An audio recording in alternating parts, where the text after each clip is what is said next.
County Board of Adjustment meeting. Welcome. We'll move to announcements from staff first.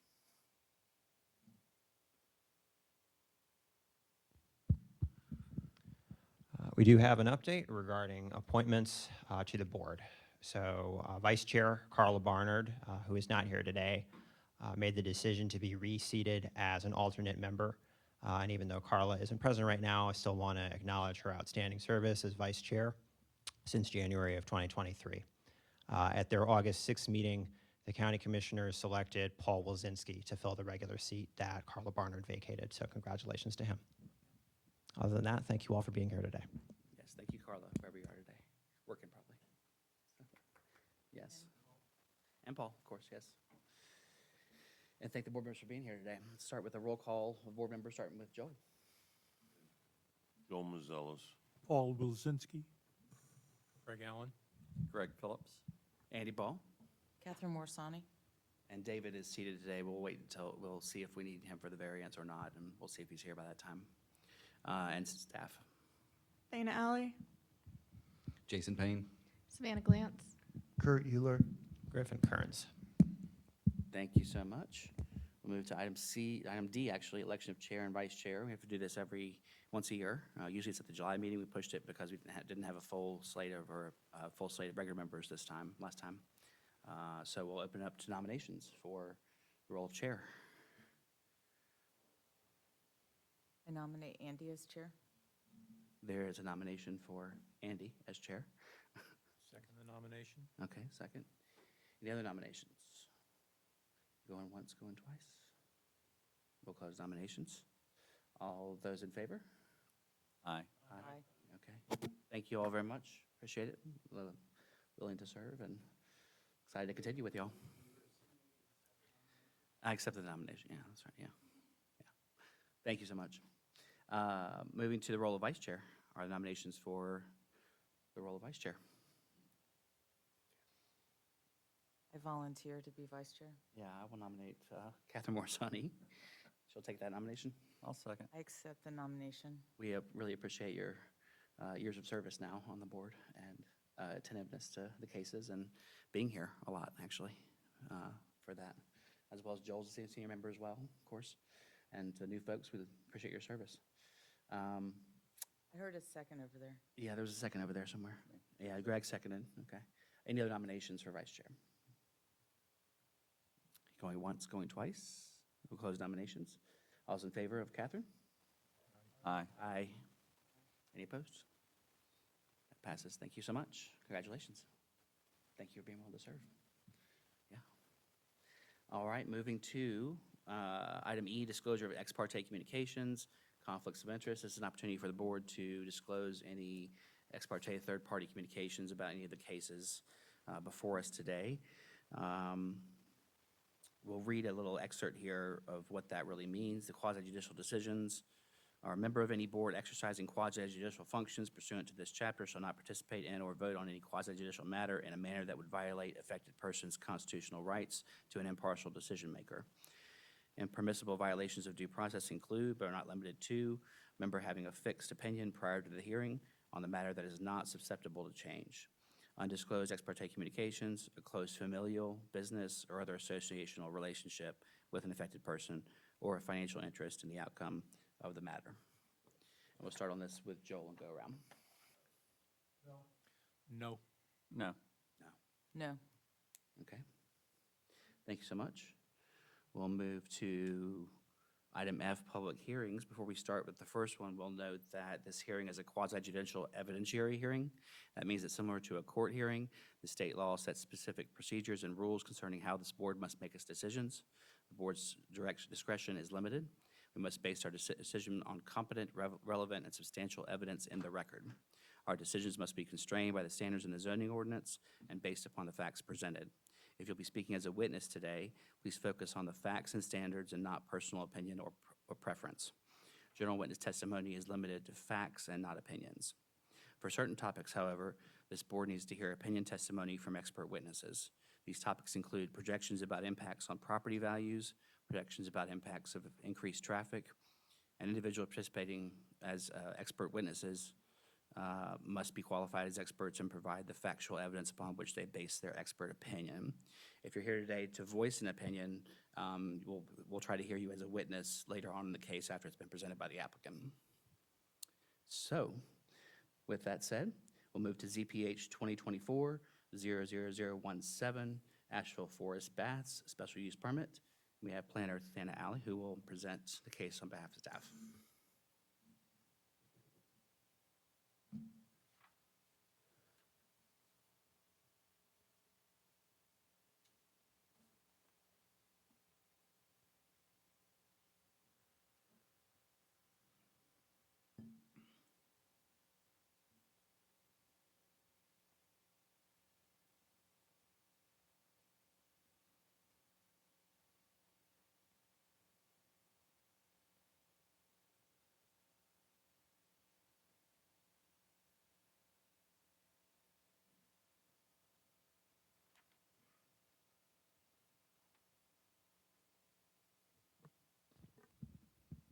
Please raise your right hand and state your name. Dana Alley? Do you swear or affirm to tell the truth and nothing but the truth? Yes. Thank you.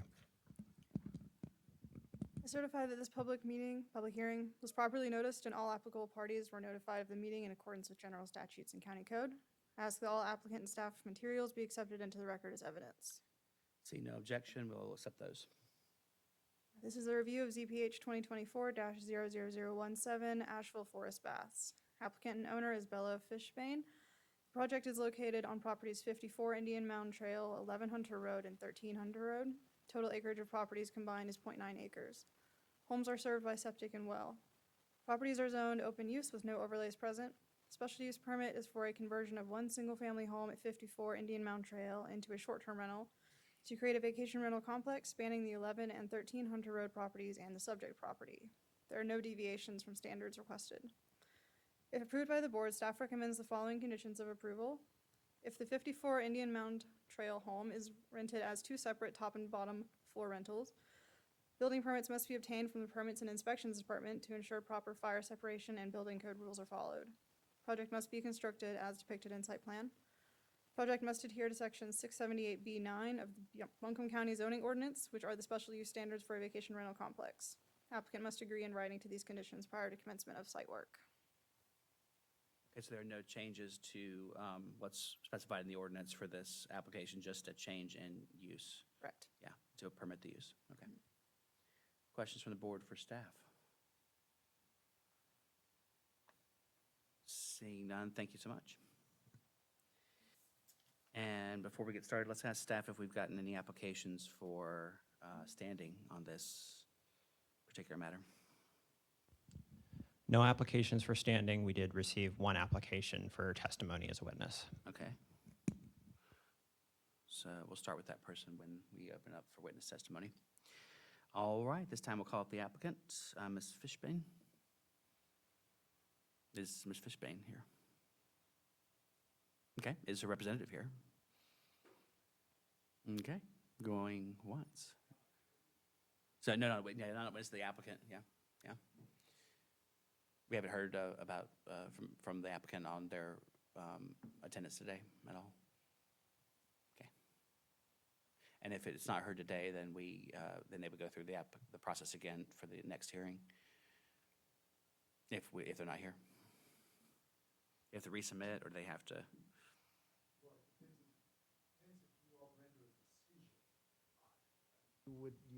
Since the person's not here, you have the option to continue it if you believe that based on the application and the evidence that's already been provided to you, that you can make a decision. There's nothing that compels their attendance. That's true, yeah. Yeah, I think we What have does the board enough feel? information. Okay. I think, yeah, I hear think it we have inside. enough information to make a decision today. Subject, do we have someone who's here to speak? We don't usually have this where the applicant's not here and the representative's not here to speak, so we do have a witness here to speak on it. We have a witness. And so we can move to that and then close the public hearing and deliberate either way. Is it fair, Kurt, to hear the witness without an applicant here to? Yeah, I would Yeah, I think think that that's fair. I think you would continue like you would a normal agree. application and, just there's nobody to speak on behalf of the applicant. But the application applicant- speaks for itself. so, Yeah. Yeah, we have that. All right, is it, sir, is that, yeah, you can come on up. The dais here on the side with the computer, and we'll speak kind of close to the microphone so everybody can hear you. And we'll do a swearing in briefly first.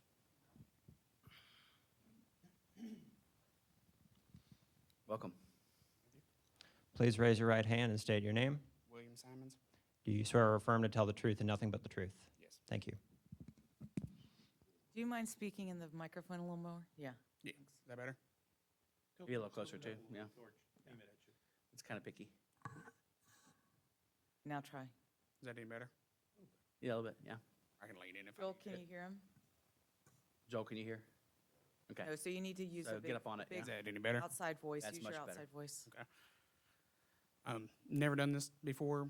I was told, well, I'm basically not for it because I've had issues with the property of 54 Indian Mountain Trails. They were not, for 11 and 13 Hunter Road, they have blocked the road to where they have no parking. So all the guests, well, not all, a lot of the guests have been coming down Hunter Road and trying to use my property to turn around because there's nowhere to turn around on Hunter Road really. And even though they have put up a barrier blocking 11 and 13, the guests still don't know to go to 54 Indian. They will use Hunter Road instead. And we've even had Suburban Propane use it.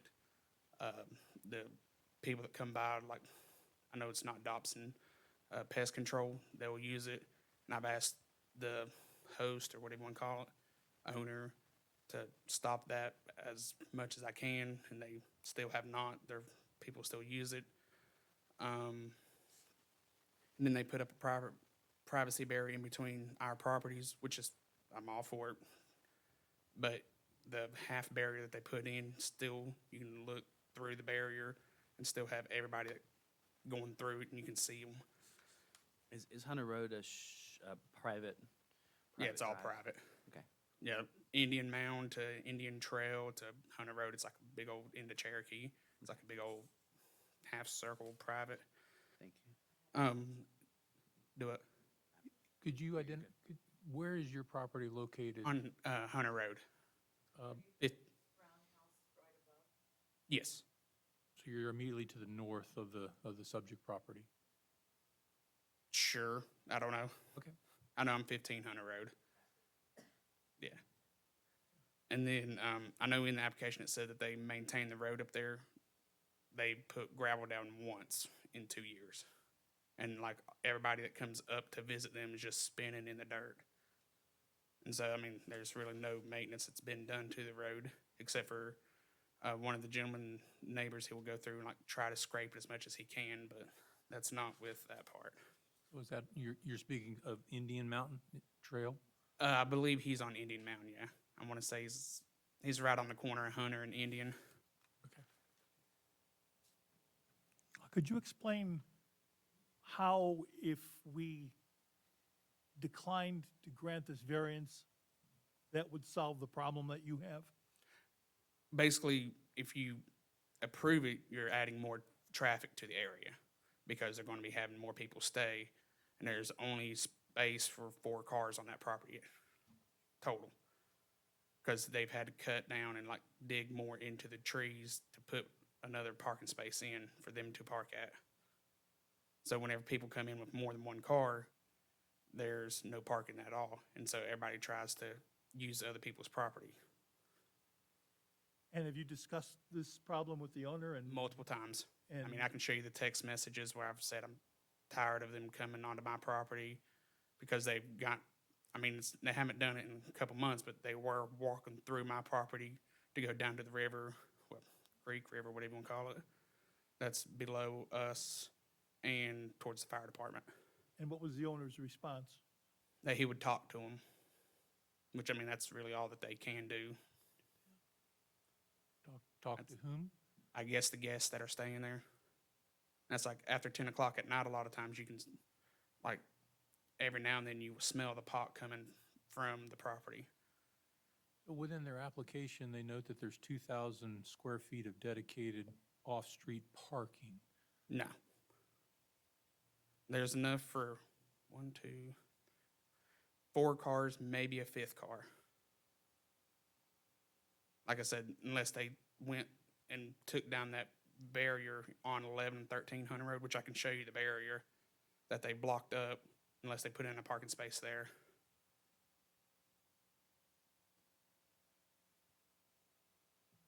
I think I remember seeing, and I can't see it right at the moment, that the applicant has been living in the house that they want to turn into a single. They were gone for a couple months, but now they're back, correct? Okay, and if they've been living there, you essentially you'd essentially have 3 people living there, and it strikes me that really what they're asking to do is to change the people who are already living there. It's not adding any more people. It's just changing from them to somebody else. Is that not the case? I mean, if they are, it'd be adding more cars, because only 1 car per person. If you do that, if you have 3 people living there, that's 3 more cars. They have 1 car. So then you're gonna have multiple people going up that road even more. I'm looking at a survey map that's provided with the application, and you are the Kershaw property, is that right? No, Okay, what's the pin? I'm 15 Hunter Road. I bought 15 2 years ago in August. Across the street then, from across Hunter Road from this community? I believe that his parcel is adjacent to the vacant lot that they're wanting to put some cabins on. Oh, the cabins are already there, but there's a lot that this lady owns, basically 3 lots that kind of make up one rectangle, sort of starting at the corner of Hunter and Indian Trail. And it goes down. Could we put the map up and The have him GIS map identify up. where he is? Sure. And while we're doing that, are you sorry, I've missed your first name, sir, what was your first name? William. William. And your, is it the seller's property then? No, the sellers are on the corner of. Okay, so what's the last name of the property that you live on? Yeah, the survey. Say that one more time. Who owns title to the property you I live do. on? And your last name, sorry? Salmons. Salmons. I think we gotta look. Yeah, I do concur. He's, he is correct, Chairman. We'll pull the map up.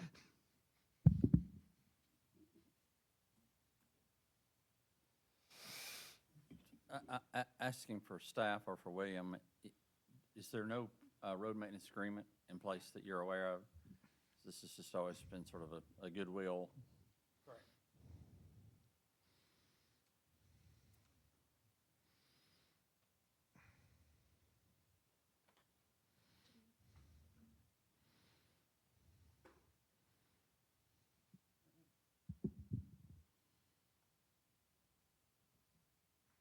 Got a question for Kurt. Please, yeah. Yeah, with the applicant not here, okay, and a decision is made, where does that leave the board if someone wants to appeal, since we did not hear the applicant speak, or our ability, let's say with this topic coming up, to question the applicant? Well, I guess what I would say is that the first thing that we would do is look at the application and the representations made in the application. If there have, and they sign that and swear to that. If there is no evidence that contradicts what's in the application, or brings into question what's in the application, then I think that you are allowed to use the application as a basis for doing that. But if, let's say, there is additional evidence that would make you think that maybe they don't meet one of the conditions or something like that, that would give you a basis for denial.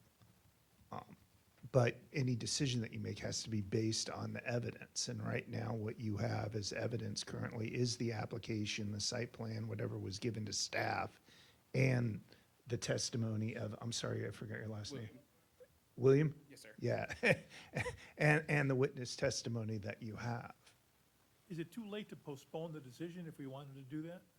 No, that's something that's within your discretion. A motion to continue can be made at any time.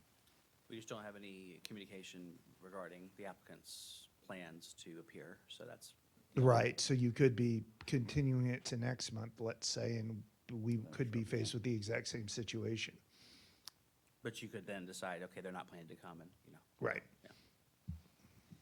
that's up to y'all. Can we discuss about continuing it? Or you wanna, I think so. I think that's legitimate. Yeah, he's got a witness testimony. okay. Is there anything else you wanted to say to tie that up? Now, with that site map, the property that, where it went to, Yeah, thank you for directing us to that, yeah. the one where it says existing septic system, I'm the property above that, that's kind of not on that piece of paper. So beyond Helen Kershaw's property? No, I bought the property from Helen Kershaw. Oh, Kershaw, that is your property, okay, so you're next to it, okay. So the question I have is, the driveway that's proposed here on this map does not go onto your property. So are you saying the folks that access this property then come out onto Hunter Road, leaving, that they turn right and turn See, into your driveway? Or are they coming for the first time and finding the property and doing that? Sometimes both. A lot of times it's them coming in the first time, because I know on Google, if you really look at Hunter Road, it goes all the way down, which goes onto somebody else's property, which, that's fine, that's their property, they can do whatever they want, you know what I mean? Yeah, But then they have to sit there and turn around because Hunter Road's so tight. you're the only turnaround that's accessible, really? Yeah, Gotcha, okay. I want to make sure they weren't actually like driving onto your property. oh no, they do, Well, in the Like, drive, in driving the into the driveway, you turn driveway. around, that's right, yeah. yeah. Okay. Like I said, I can show you the barrier where they blocked off 11 and 13 if y'all want to see that. I got a picture of it. I don't need to see it, but that's okay. Questions, other thoughts? I've got a question for Kurt and then possibly another question for the Witness? gentleman, for the witness. In this particular case, I know you can approve requests for variances and add conditions to them. Would it be possible to add a condition that limited the number of cars per home? So first off, this isn't a variance, if I'm correct. I'm sorry. This is a special use You're permit. right.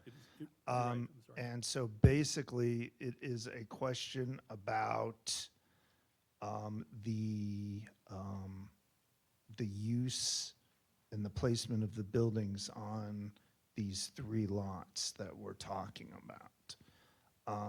If you do believe that there is an issue, you can place conditions upon that. However, with the applicant not being here, we don't know whether the applicant would be willing to amend their application, accept those conditions or not. Right, I understand that, but if we wanted to, even if we did this next month, your answer to this. I would be very careful about changing requirements in the county's zoning ordinance, sort of without any expert or any more or less scientific backing, right? Because like, let's say the ordinance says that they can park up to 3 cars, right? And then we go, oh no, let's just go down to 2. That could create a problem if there's no rationale for that. And it also does not appear that based on this special use permit, which is a PUD or a planned unit development, there is there anything that sets a minimum parking? I'm trying, let me pull up the application really quick. Can I just make a proposal? Can we maybe continue this till later in the meeting to give the owner the opportunity to show up? And then if the person doesn't show up, then we continue it to next month? Yeah, I 'Cause agree. I thought it was mean, pretty clear cut, but now I don't think it's clear Yeah, cut. we've heard the issues, and we have someone giving testimony about an issue, and the applicant's not here to address that and answer our questions. For us to just vote the way it is, okay? I mean, Yeah, the thing is, the answer to my question, though, I just want to say, okay, depending on what the answer to the question is, I was going to ask the witness another question. Yeah. Okay, I'll just ask the witness another question. Let's finish this round real quick. I think staff has an answer to that question. Oh, about yeah. Minimums of Okay. will be required in the ordinance. So for vacation rental complexes, parking requirement shall be at least one space for each two proposed guest rooms. Those are the parking requirements. However, in terms I'm of. sorry, could you repeat? I didn't quite understand. No, that. you're fine. Parking requirements shall be at least one space for each two proposed guest rooms, As a minimum. as a minimum. There's no maximum. No, there's not a maximum, but I will say staff would tell the board that in terms of putting a condition, staff would advise against putting a condition in terms of parking because of the enforceability of that and not being able to do so. Do we know, you use the word rooms versus parking. Do we know from the application, this new dwelling or whatever, how many rooms are gonna be there? It's bedrooms, Joel. Bedrooms. Bedrooms, Joel. So yeah, there's 2 1-bedrooms and 1 2-bedroom, so we know it's 4. So that means they could have up to So, 8. so can I assume there's gonna be 4 vehicles in there? 8, up to 8. Up to 8? One space for every 2 rooms. Oh. So 2. Minimum of 2 parking spaces. 2 parking spaces minimum, no maximum. So 2 parking spaces Required minimum. For all of them. for each of them? No, All of no. Oh, the whole site. I mean, they don't show on the. So there are 3 that doesn't really make any sense. That There are doesn't really 3 make much sense. houses. If there are That's just what 3, the ordinance says. So, yeah. okay, so even if there are 3 separate people renting, you could only have a Minimum. Minimum, Okay, Yeah. minimum, no maximum. They can have 20 cars there. Okay. So let me ask the witness a question, please. and we can do whatever we want. Yeah, and with then we'll act on it, yeah. it. Yeah. I don't know what we're gonna do with the answer to your question, Yes, sir. but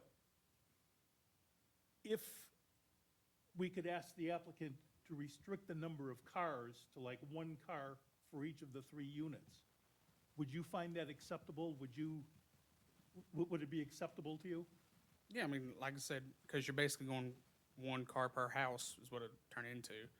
But I'm mainly against it because everybody, they keep using like my property to use their turnaround, Okay, but they can do that, even though it's posted no trespassing and everything like that. yeah. So would it be okay with you if the applicant said 1 per unit, or would it not be okay with you? Yeah, that's fine, because like I said, then that's kind of restricting the amount of cars that can go up and down that road that are already tearing it up. Okay. Okay, now, I don't know what we're gonna do with that information. Yeah, I understand. yet, But, So I just want to be clear, your concern is, I've heard a number of things. The traffic on the road, Correct. the wear and tear on the road, the turnaround, Yeah, like using my property to turn around to go try to find where they're supposed to be going. Okay. Even though they've stated that they tell people to do a different address. all right. Well, personally, I live next to a number of rental cabins and have had challenges similar to yours in Yeah. terms of guests not knowing where they're going, and they end up winding where they shouldn't, end up where they shouldn't be. Communication by the property owner to the tenants solves that. Yeah. He says that they tell him to go to a different address, which is the 54 Indian. Okay. Thank you so much for Yes, sir. that testimony. Appreciate that. All right, so board comments and I action would to continue. propose that we close this one down and move on to the next one, because, and then give the person the opportunity to show up sometime today. Raise your hand as a witness. Sure, can you approach? Yeah, please approach. You don't want to speak closely into the microphone, but we're going to start with a swearing in from Griffin up here. Please raise your right hand and state your name. My name is Molly Mills. And do you swear or affirm to tell the truth and nothing but the truth? I swear to tell the you. truth and nothing but the truth. Welcome, Ms. Mills. We appreciate you being here. Thank you. Please go ahead. So my name is Molly Mills, and I live at 40 Blue Ridge Development Road, which is on the corner of Indian Mound Trail and Blue Ridge Development Road. The road system is very, very bad all through this whole area of Indian Mound Trail. This was originally developed, designated a development back in the 50s where there were supposed to be many, many houses in this community which never came to fruition. Consequently, there's never been an agreement on the road system there at all. I have to maintain a part of the road that everybody uses, and no one ever wants to help me maintain it. I use it the least of anyone. This has been a real problem in the neighborhood. There are no speed limit regulations. This area that you're talking about is way up, is on top of the ridge. I'm at the bottom of the ridge, right on Cane Creek. There is a gravel road that comes down, and when it rains, all the water comes down and trashes that road. I have to take all the water onto my property so that the road doesn't get washed out and it doesn't cost me a fortune. These are all private roads, and nobody wants to put any money into it except two of us. I don't know who does on the top. I heard that gentleman say that somebody grades the road a little, but the road is in very bad condition.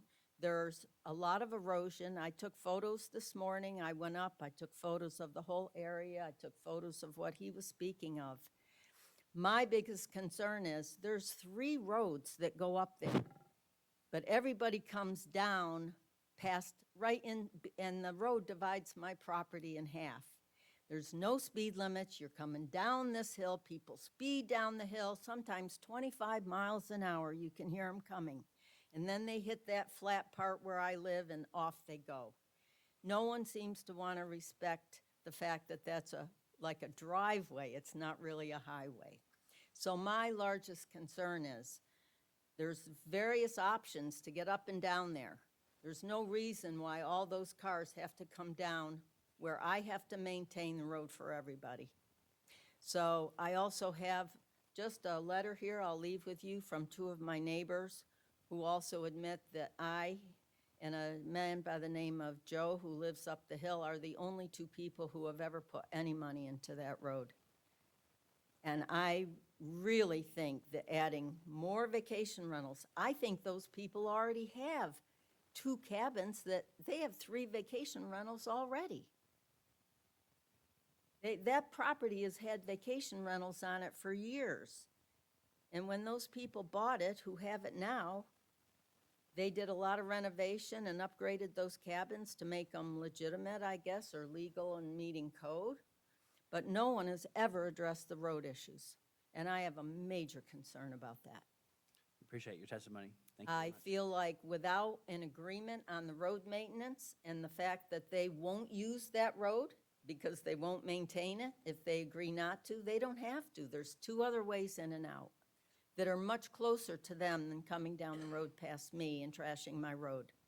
And honestly, the gentleman that lives in the house with this woman perhaps speeds down at about 30 miles an hour and he does it intentionally. I can't understand it. I've never met him. I don't even know who he is. But he is very rude about driving down that road. So we appreciate your testimony. These are real concerns. They really are for the neighborhood. I really But they're encourage not. you to postpone this meeting and be able to, Yeah, we appreciate your consider testimony, these, but the road is not our purview at all. We can't act on anything related. to well, the right road. on the Airbnb thing, right here it says that the road concerns are absolutely part of a special, whatever it is you're doing here, this special thing. A special use permit. Definitely, the concern is for pedestrian, automotive safety, convenience, flow, and traffic control. That's all part of a special use On the site. requirements. Yeah, on the site, but not down near your property or away from this property at all. We can't But consider they that. use that road, and it's a private road. It is not a public road. Practically they do, but it's The not whole, in our purview. all that is private road up there, and Right. we have to maintain it. We understand. Thank you so much. We appreciate it. Board comments, you want to push the case to the end of the meeting to give them a chance or I not? want to give the person time to get to the meeting, but continue it till later or the next meeting. We'll forward it to the last item. Yes, Kurt? this matter open.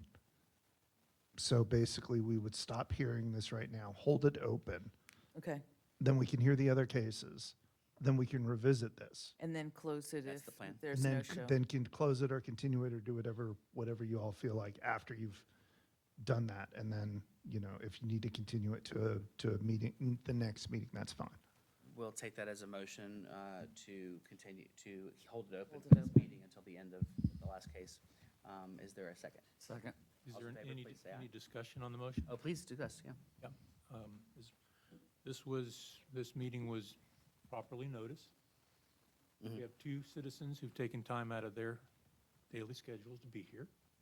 Will they need to be here again if the applicant shows up to give their testimony again? No. So that the applicant can respond to their questions? No, No. their testimony is already in the record. So they would not need to come back. Now, if the If there's a comment- applicant said something, I mean, since they don't have standing, Right. so they're not necessarily able to advocate and act as, the applicant would. So they've given their testimony, and you are to take that testimony for what it's worth. But no, they would not need to come back. That testimony's already on the record. Yeah, so in this instance, it's kind of rare, but if the board would internalize what they've heard from the witnesses, and if the board has questions related or from those comments, they can ask the But- applicant later on. But really, that the witnesses are different from people who have standing. So the witnesses are basically people who come Yeah. and essentially give their, what they personally observed or whatnot. And Would William qualify for standing? Up to the board to decide. The board yeah, will- I don't know if I could, I don't see I can how. say that he did not apply for You standing. did not apply. So, I don't And then, know. how, monetary damage, people Yeah, turning around can in you the driveway, apply how for is that monetary standing now? damage? Just asking the question that we're gonna push And- this out. And I would say, I would say yes, yes, he could apply for standing. We could hear his standing application, because anytime the hearing's open. So I've- if we continued later on today, if he stayed around, he could apply for standing. But again, we've heard some comments from some board members that they would not favorably entertain that motion, because the criteria doesn't exist. Yeah, and I agree with Catherine, just leave it open. Applicant isn't here, I very strongly believe we should continue it. Yeah, I think, Issues came up, and for the board to just make a decision on the application and not being able to address questions the applicant, I think it brings up the question of transparency, which is a big policy this county has strived for in Well, dealing with your public. that's true, I think, but it also, the applicant was notified that they can and should appear at the hearing, right, to present their case by staff. So they had an opportunity to be here, of course, but the board can decide today whether they, at the end of the meeting here, we bring them back up, whether we should continue on to next meeting, give them a chance to show up next month, Well, or I say, agree with you that. If presented that enough, doesn't we show approve up it, we deny it. to address our questions, Yeah, then, I strongly urge we continue it. yeah, that's right. So if Okay, we so We there's been, decide right now that if they don't show up by the end of the meeting, it'll go on to the next meeting. Then No. we take another. we're gonna take it decision. back up, and then y'all decide between now and then, at the end of the meeting, whether you want to Oh, okay. approve it, deny it, or set it to next meeting. Yeah. So there's been a motion and a second. All is in favor of moving it to the end of the agenda? Aye. Any opposed? That does pass unanimously. Thank you so much. It's been moved to the end of the agenda. We'll move next to ZPH 2024-00019 Metcalf variance. Mr. Jason Payne is here from staff to present the case.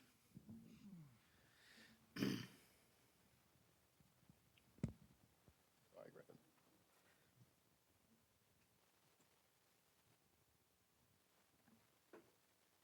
One moment, we gotta get the computer set up. Sorry. Mr. Chair, can I ask you a question before? Please. Yeah. I asked this question just based on my previous experience.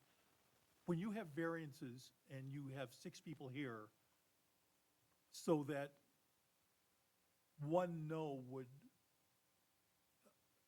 deny the request. Do you ever offer the applicant the opportunity to go to the next meeting where we have a full 7 people? We do. We try to explain it to the applicant at the beginning here, right after the staff presents, and give them the options, because there'll be a different, minimum 6 members are required to hear the variance and to sit for it, but then there's, the vote threshold changes if there are 7 or 6, members here. There's So you also want no that now? there's also no guarantee that at the next meeting, you're going to have a full board to hear that. So historically, when there's a variance, as long as we have 6 members, we normally move forward with the variance hearing and just let the person know that it has to be a unanimous vote. Unanimous at 6 people and 6 of 7 if 7 people on the board. Okay, so based on that, they can't choose to go to the next meeting? They can ask. They can ask and the board can decide, yeah. Okay, thank you. But that, or, It may not, yeah. once again, then, we could, the machine gets backed up when we keep, continuing cases to other agendas. So I think at least it would be staff's recommendation that if we are going to continue a case, that we have a good reason to do it. So that would be my position. I don't know if hoping to have 7 board members for your variance hearing is that high of a need to continue. And we did try to call the applicant too in the last case. Okay, so. great. And so when there's 7 members, well, the board, the staff always tries each month to get 7 members, a full board, and if they can't, they can't. But, yeah. Thank you, Jason, for that aside. No problem. Thank you for that allowance.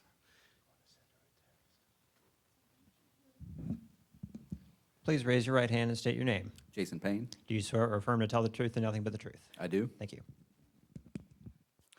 I certify that this public hearing was properly noticed and all applicable parties were notified of the meeting in accordance with general statutes and county code. I ask that all applicant and staff materials be accepted into the record as evidence. Hearing no objection, we'll accept those. Thank you. This is the review of ZPH 2024-00019, the Metcalf variance. The applicant is Amy Edwards, and the property owner is Kevin Metcalf and Melanie Sprinkle et al. The property is located at 45 McDonald Oaks Drive, there in the Bent Creek area. The total acreage of the property is 1.34 acres. The property is serviced by septic and City of Asheville water. The property is zoned R3, and the applicant has applied for a variance to the zoning ordinance of Buncombe County, section 78-642, to allow a subdivision of the parcel to have one resultant lot to be 28,112 square feet. The county requires a minimum lot size of 30,000 square feet. So this is a difference of 1,888 square feet from the required minimum lot size. The request is being made to allow a separate water meter to be installed on the property. And that is all that I have. Thank you very much. Any questions from the board for staff? Any concerns about separating out these 2 properties? Well, this is, without a variance, we would not be able to divide this property. It doesn't meet the total acreage required to meet 30,000 square feet on the minimum lot size. But the county neither supports nor does not support, variances in these cases. It would be, well, up to the applicant to prove hardship to the Board of Adjustment.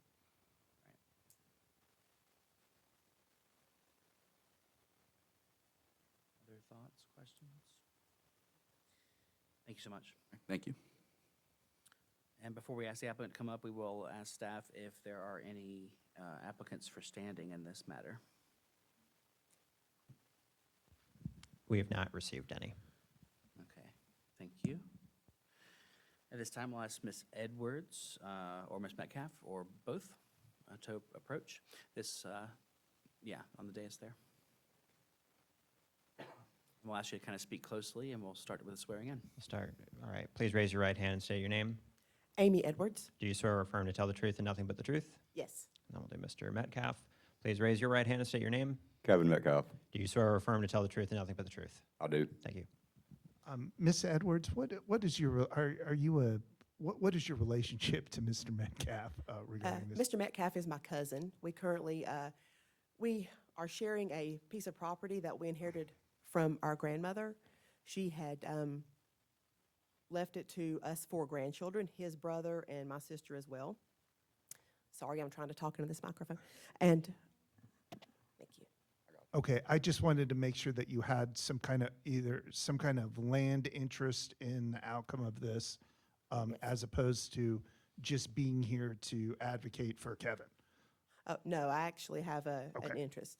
So, no, that's fine. And, Okay. and if I would just ask both of you not to talk over each other, and when the board asks you a question, just one person answer the question, and then if the other person would like to elaborate or something like that, just let the board know.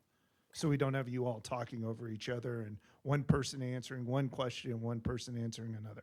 Okay. Thank you very much. Thanks y'all so much. Welcome today, and we'll start with just a presentation of your case. Yeah. We currently share the property.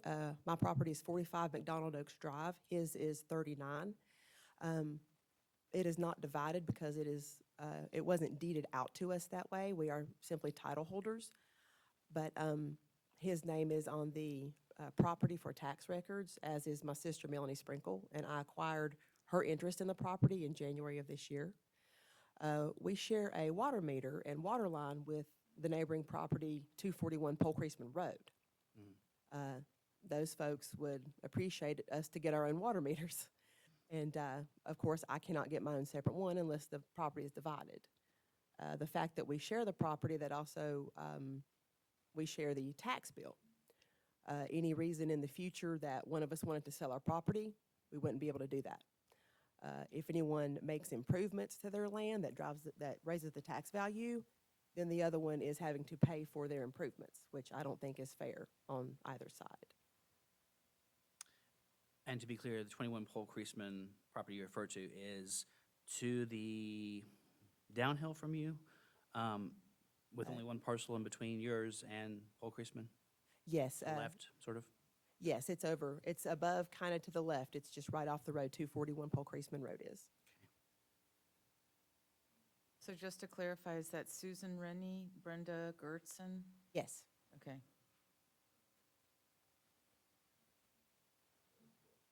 Please, Joel.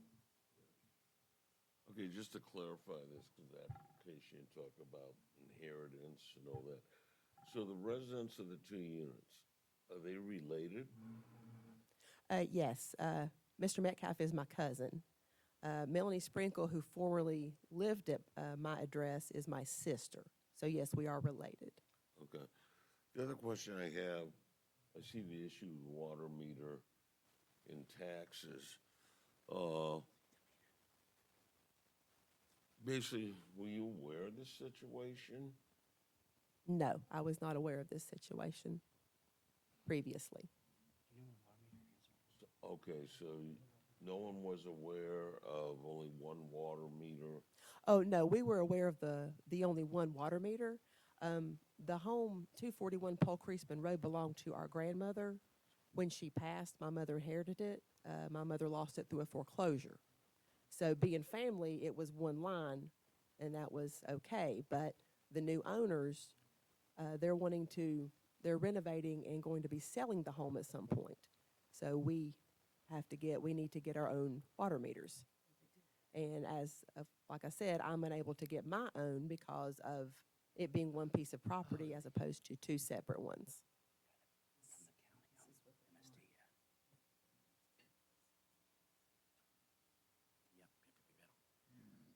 So to be clear, do you have what did MSD say, where did MSD say they wanted to plat the line, the new water line, based on?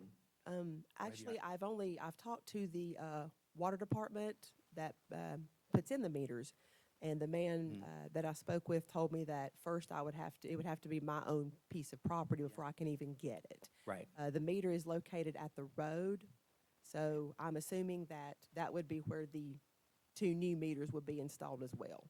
The neighbor's meter that has water is not, the water meter is not on this survey we're looking at, on the maps we're looking at, so I'm trying to figure out where it would go. Okay. It would go along with McDonald Oaks. Yeah, the water line would go down, it goes down McDonald Oaks Drive. And there'd be an easement in front of that for, Yes, along the road? Okay, got it. yes. That's all I've got. Yes, Joel?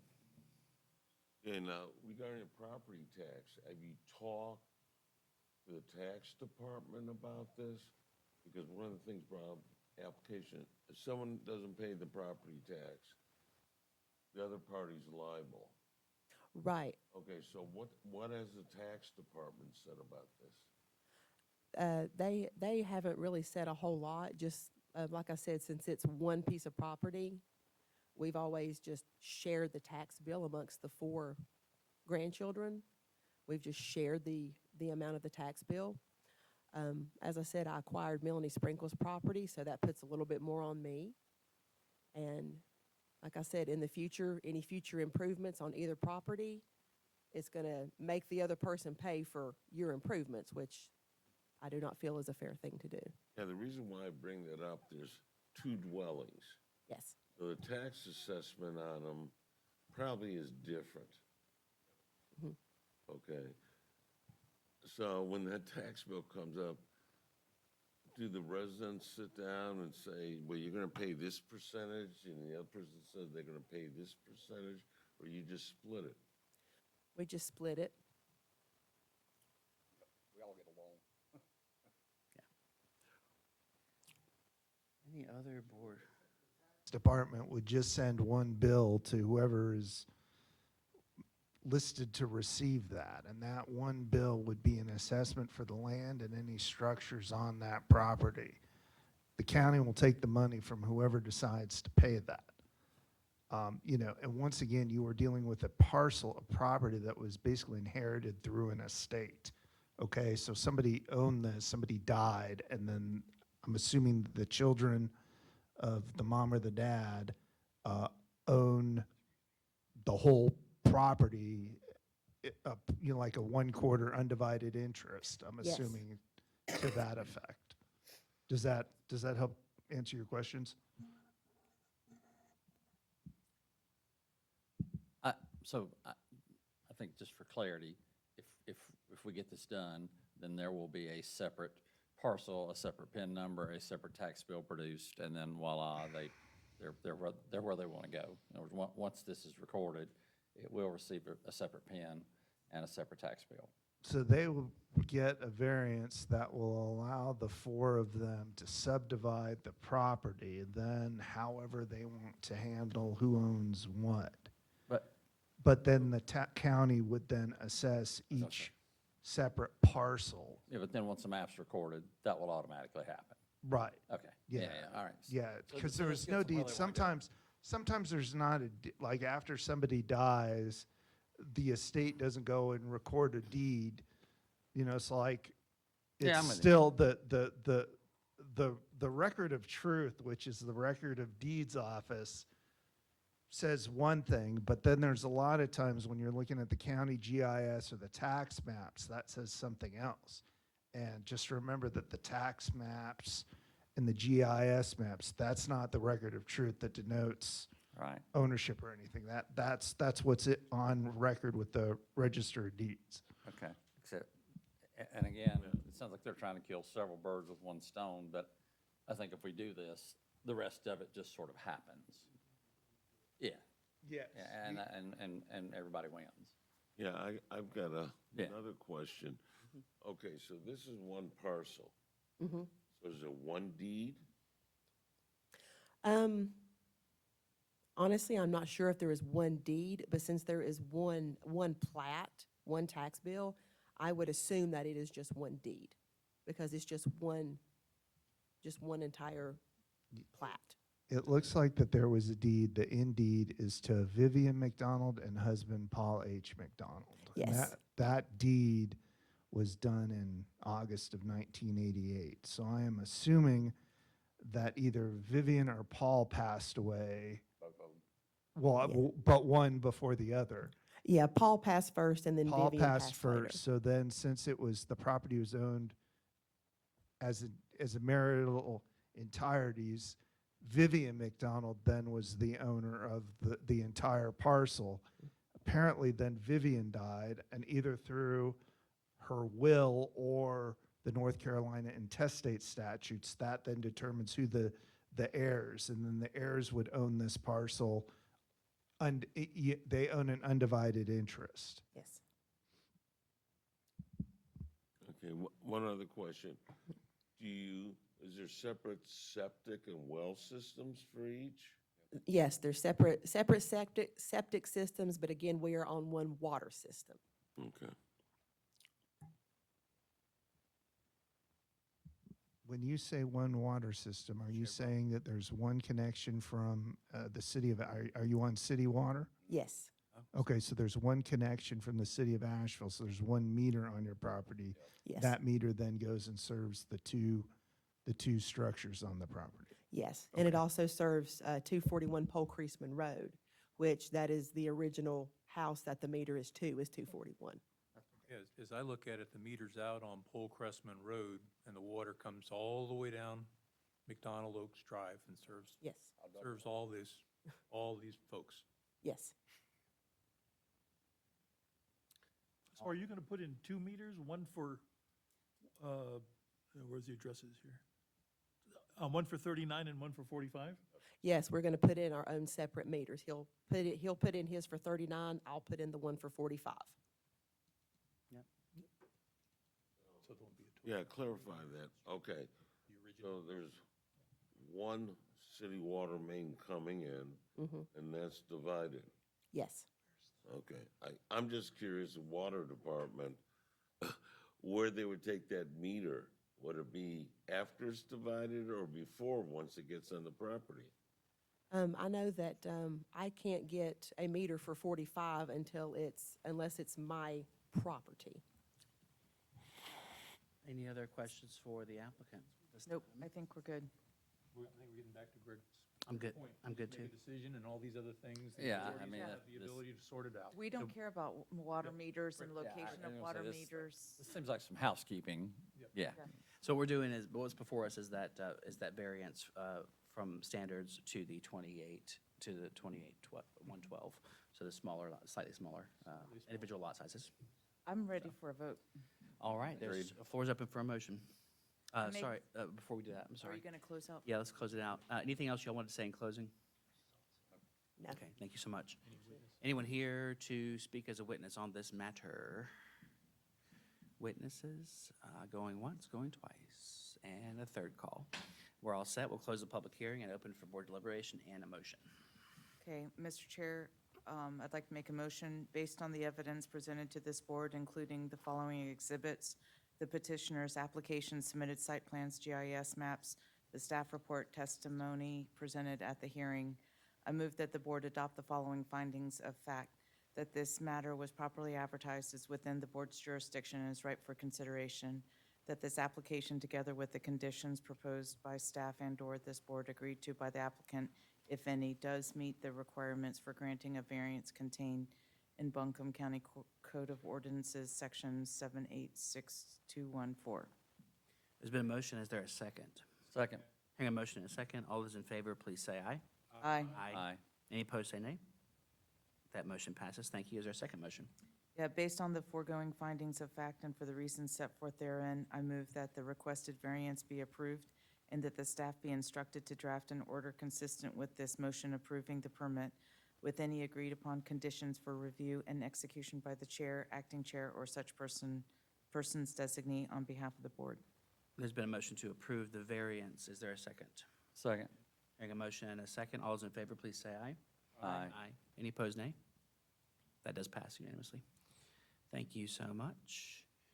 And whenever staff is ready, we'll present an order for approval in this case. Okay.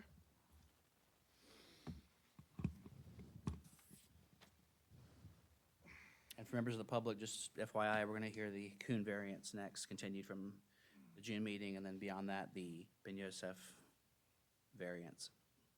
And then back to our first case. Yeah, I think after.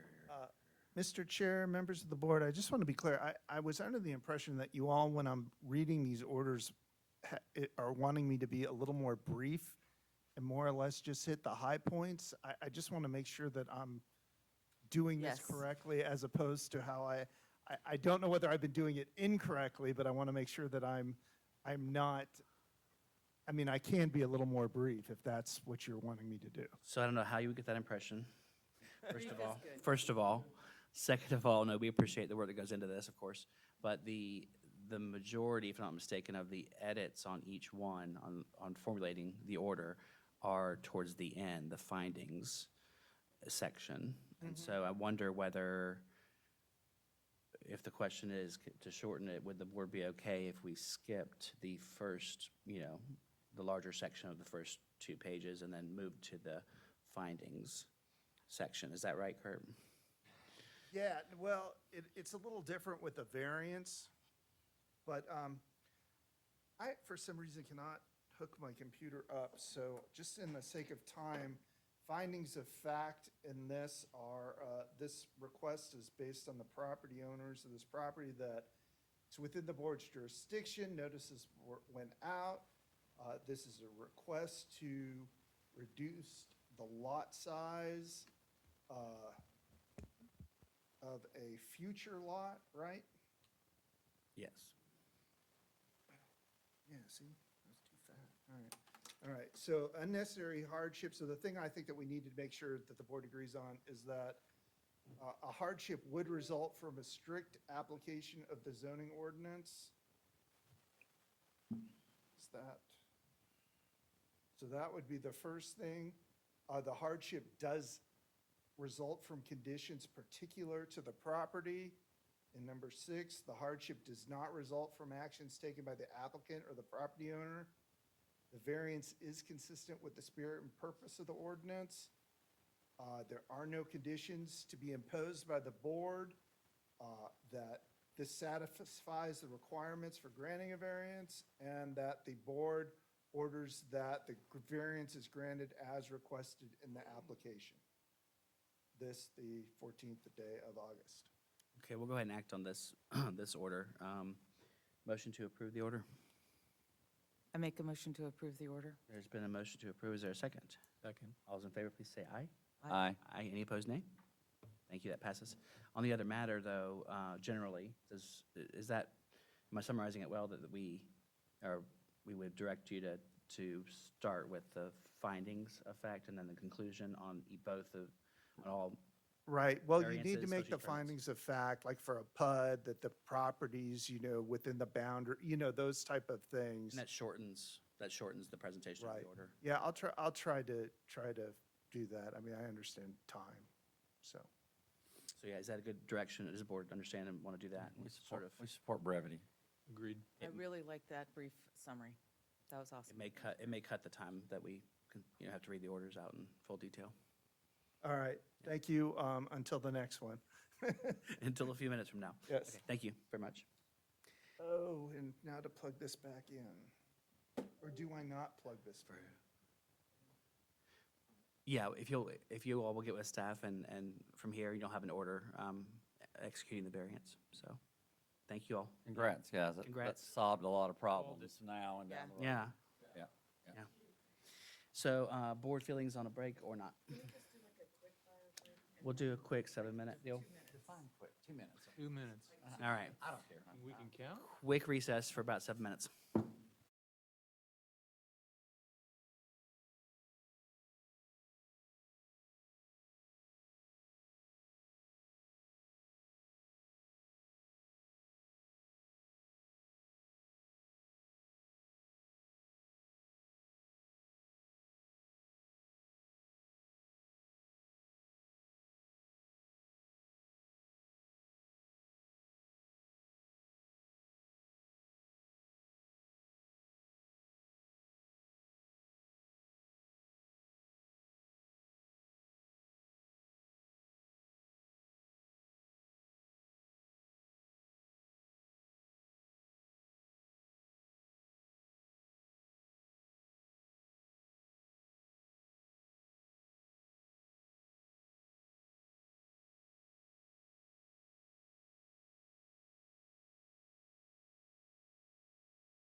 We are back. What's that? In what realm? Yeah, I mean, yeah. Just physically, yeah. Okay, so we're back in order. We've got case ZPH 2024-00014. The Kuhn variance is continued from the June regular BOA meeting, and we have Savannah Glantz to present that. And if she'll remind us what we got through briefly, in the last meeting. Before we get started on that, though, has the board had a chance to review the video that was emailed out for this month for this case, and/or for the members who were not here in June? Yes, yes, yes, yes, yes. Yes. I was present, yes. I have two, so. Thank you, thank you, thank you.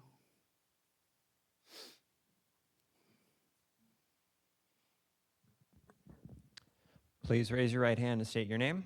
Savannah Glantz. Do you swear or affirm to tell the truth and nothing but the truth? I do. Thank you. Good afternoon, board.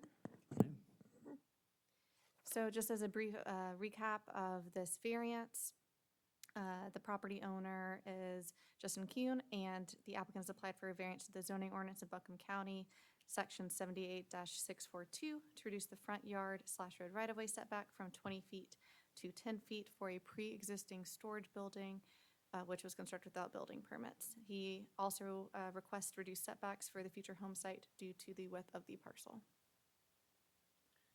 Thank you, thank you. Any questions from the board for staff? Is it fair to ask the question of why it was continued for reminding everybody? Oh, sure, yeah, If please. to allow- Yeah. Yeah, it was to allow him the opportunity to seek attorney or to seek outside advice, right? That's what was discussed, at least, at the end of the hearing, yeah. Okay. And for them to, the details, so that other people and get permission. I'm sorry, say that again?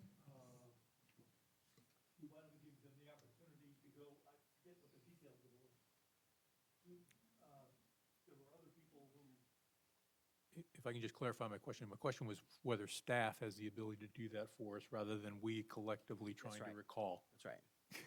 So from my recollection, it was in order to also consult with neighbors, to consult with possible legal advice and neighbors, but the applicant is here, so I'd also defer to him. Okay. Thank you. Sounds good. Anything else from the board for now? No? Okay. Well, yes. And just as a quick note, the original applicant was Devin Hutton of Ecoculture, but now Mr. Kuhn is just representing himself as the property owner. Perfect. Thanks so much. We'll ask staff if there are any standing applicants that have notified us of their intent to request standing today. We have not received any. Thank you so much. And Mr. Kuhn, yeah, please approach. Welcome, welcome. It is Kuhn, right? Kuhn. Kuhn, okay, yeah. Kuhn, like My family, brother-in-law Q. is a Kuhn, the same spelling, so. Yeah. All right, please raise your right hand and state your name. Justin Kuhn. Do you swear or affirm to tell the truth and nothing but the truth? I do. Thank you. Thanks for being here. Yeah, of course. Yeah. Quite simple. I was just here to ask if I could continue this again. I was able to vet an attorney. It took about 3 weeks to do that. Takes time to do everything. And we're working through notifying in a more professional manner or formal manner the neighbors that Savannah just mentioned. So basically what the board had determined after the lengthy review last time, I've been enacting it. Devin was unavailable to be here. I'm working with a separate architect separately anyway. I don't think that's necessary. The attorney said that, without speaking about legalese, that I just basically come and ask if we could have a continuance. We should be prepared with whatever we need to present, if there is anything to present, by the next time, if you're willing to grant me the continuance. It's just a lot of paperwork. Sure. Yeah. Is the plan then to get other specialists involved and? Not so or not? much, no. I think we're just going to basically, we have a pretty good line of communication, so I'm not sure how he would say it. But based on what was said through the minutes, I reviewed them. Many people, I think Phil was one person who was here, had some suggestions at the end. One of the suggestions was to come back and ask if I could be granted a continuance if I were to need to get this stuff implemented, so that's what I'm doing. Sure, yeah. I have no issue there. What about y'all? Thank you. I make a motion that we continue to next meeting. We'll close. Any other comments before we close? No. Okay. Close the public hearing, and that motion is accepted. We will go ahead and ask for a second. Second. All's in favor, please say aye. Aye. Any opposed, nay? That does pass. To our next regularly scheduled meeting. Yeah. And that date, again, for the applicant is September? Will be Wednesday, September 11th. Wonderful. That works for the applicant? Okay, wonderful. Thanks so much. Moving to KZPH 2024-00020, Ben Yosef variance. We have planner Savannah Glantz here to present.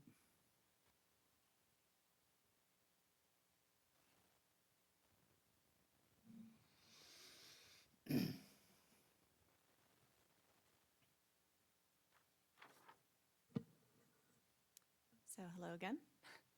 I certify that this public hearing was properly noticed and all applicable parties were notified of the meeting in accordance with general statutes and county code. And I ask that all applicant and staff materials be accepted into the record as evidence. Seeing no objection, we'll accept those. This is the review of ZPH 2024-00020. Applicant is Darius Nazari of Blue Ridge Land Surveying, Inc. The property is located at 3 Sunwashed Way, Asheville, North Carolina, and the total acreage of the property is 0.75 acres.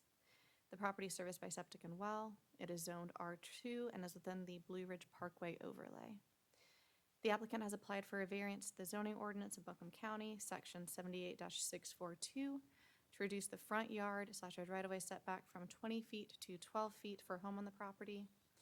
Staff does want to know that the applicant obtained a zoning permit for the construction of a home on PIN number 9657969228, which is to the north of the subject property of the variance. However, staff later came to find that the home was built instead on PIN 9657967087 without review and approval by the planning department. And the zoning application could not have been approved in its current configuration due to the encroachment into the required setback.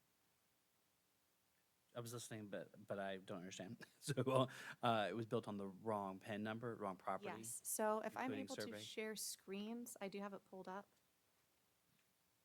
Are they related owners? How did they mess up so bad? I believe they are related owners. Okay. So, And the house, so again, construction status is complete?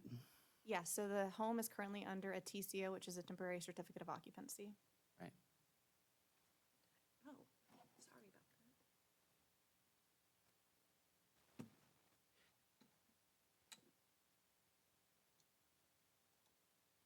While we're making adjustments there to the AV system, was the PIN number issue, was that a clerical issue on behalf of the applicant or us, or what, you know?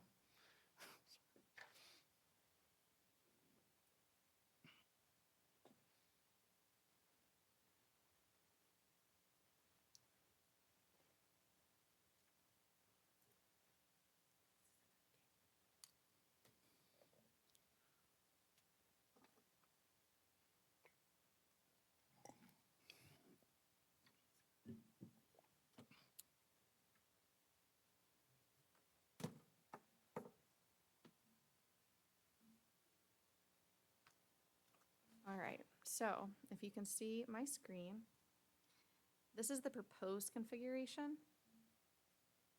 Let's see.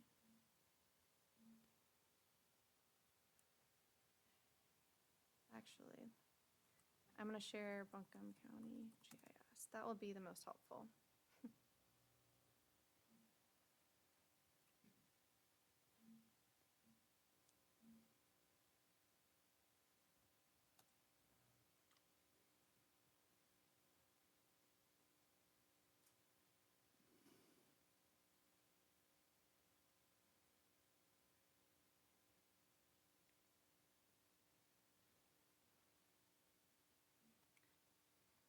All right, so if you can see my screen, the original approval was for this property. The home, from my recollection, was proposed to be approximately here, where my mouse is, but was instead built on this parcel.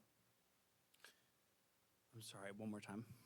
So the applicant submitted an application to build a home on this parcel to the north. You'll see 9228, those are the last four digits of the PIN number. Got it?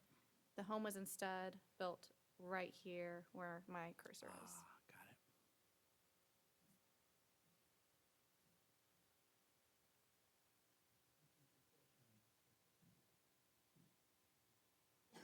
Yeah, that's right. No, so on the site plan that was submitted for the building permit, was it like PIN number, clerical error on behalf of the applicant or on behalf of us? No, the site or- plan showed the home here, and that's where the site plan was approved. was Fantastic, here. thank you. Yeah. And that's where zoning approved the home to be placed, but it was instead built here. Okay.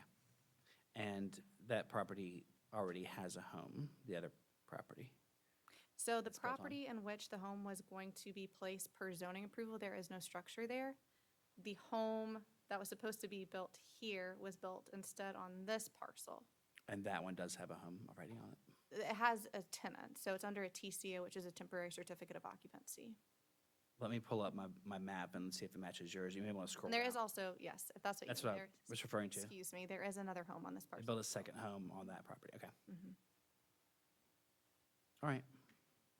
Questions from the board to staff? How did you guys figure this out? It was through the building permit process, in conjunction with discussing with the director. It was during final CO. So the way that, the process in which to build a home in the county, you get zoning approval, you show this is where you're going to place your home. We approve it based on setbacks, dimensional requirements, other regulations. The home is built, close to being CO'd, you call us, and you let us know that you're ready for a final zoning inspection. So prior to final zoning inspection, we were contacted by the building permits department concerning actually an address. When we looked up the address, we looked up aerial photos. At that time, it was brought to our attention that the home was not built where it was supposed to be. So, How in- did the builder not notice this? I would defer to the applicant. Yeah, question on the, When we come out, sorry, when we come out to inspect the house a couple times during the building process, right? I don't know how many times individual building inspectors go out throughout the process. Okay. For zoning, we just go out once. Now, granted, there may be follow-up inspections, but usually it's one time. Okay. was a survey permitted before, the permitting and for the site, for the building? So prior to placing the home on the property, a site plan was submitted, which was very close to, oh, excuse me. Very approximate to this survey right here, not exact, but yes, it did show a survey with survey lines showing where the home was going to be placed. yeah, it may not be necessarily your question to answer, but back to the overview as well as this site, the existing home that's on the bottom of that property, was that home, it appears to be in violation of the same thing that the new construction is in violation of? Possibly, but I will say that this home was built, That's my question. Yeah. How long ago? Is this grandfathered in or not? so it appears that this was built in 2006, but prior to countywide zoning, so the setback regulations would not have applied, All right, that answers that. the zoning setback regulations. And last one I have is they're proposing a front and a rear driveway? Is what I'm seeing here from the survey? I believe, let's see, Or is this already built, is the question, I guess? this home is already built. The driveways, Oh, excuse me. sorry? Because they have a driveway Yes, from it the, appears that the driveway is already built. If you can't including, zoom any more, but you'll see the driveway coming in through right there. And it appears there is a driveway that goes past the home in the back as well. okay. Anything else from the board or staff? 1 second.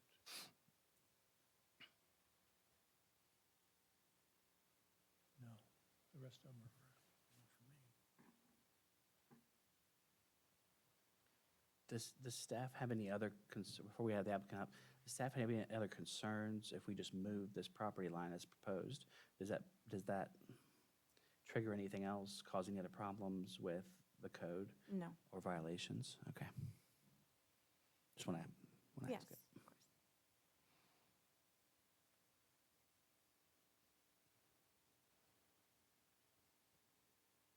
And I'm is, just kind of curious, how do you build on, is it the same family or is it, I mean, how do you build on somebody else's property and then live there? looks like they're the same or related entities.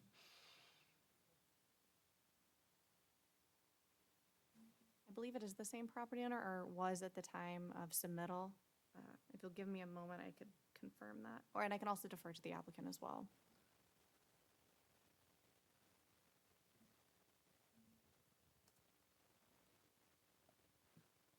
I mean, I guess did staff make a recommendation that you just if it's the same owner, to reconstitute the,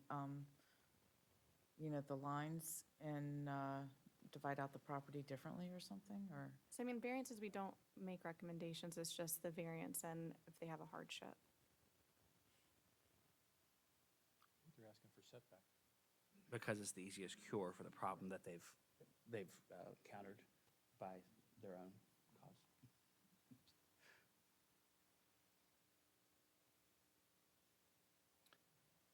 And so right now, they have submitted a subdivision, but we're not able to sign off on it because of this variant, or the setback issue.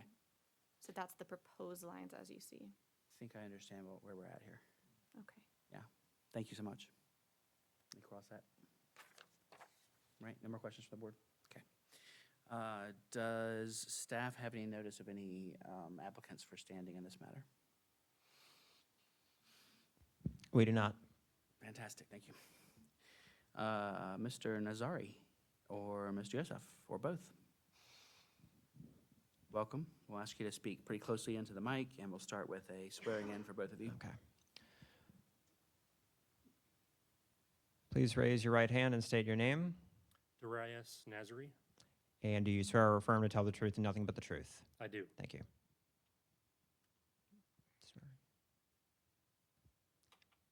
Please raise your right hand and state your name. Robert Grasso. Do you swear or affirm to tell the truth and nothing but the truth? I do. Thank you. Welcome to both of you. We've kind of gone through and asked all questions we can think of for now from staff. We want to hear from y'all and hear how this happened and hear what you propose. So I was brought in pretty recently, just a few months ago, to do the recombination survey. There was a survey recorded just in 2023, pretty recently. That was the subdivision of the Yosef parcel into two. Then this house was built, and not where evidently it was planned. And so I was brought in to do this combination to accommodate for the newly built house. And the question is, how did the house end up where it is? And the only person that can answer that accurately is the past surveyor, and he is unreachable, retired, and he's the one that placed it where it's located. He's the same surveyor that did the previous subdivision. So he's not available to answer the how and the why, but it was built there. I don't want to interrupt the flow here, but who is the builder on the house, building contractor? Okay, great. Your name? My name is Ken. Okay, perfect, yeah. I don't think we will, but we'll see if we do, yeah. Sorry to interrupt, but go ahead, please, continue.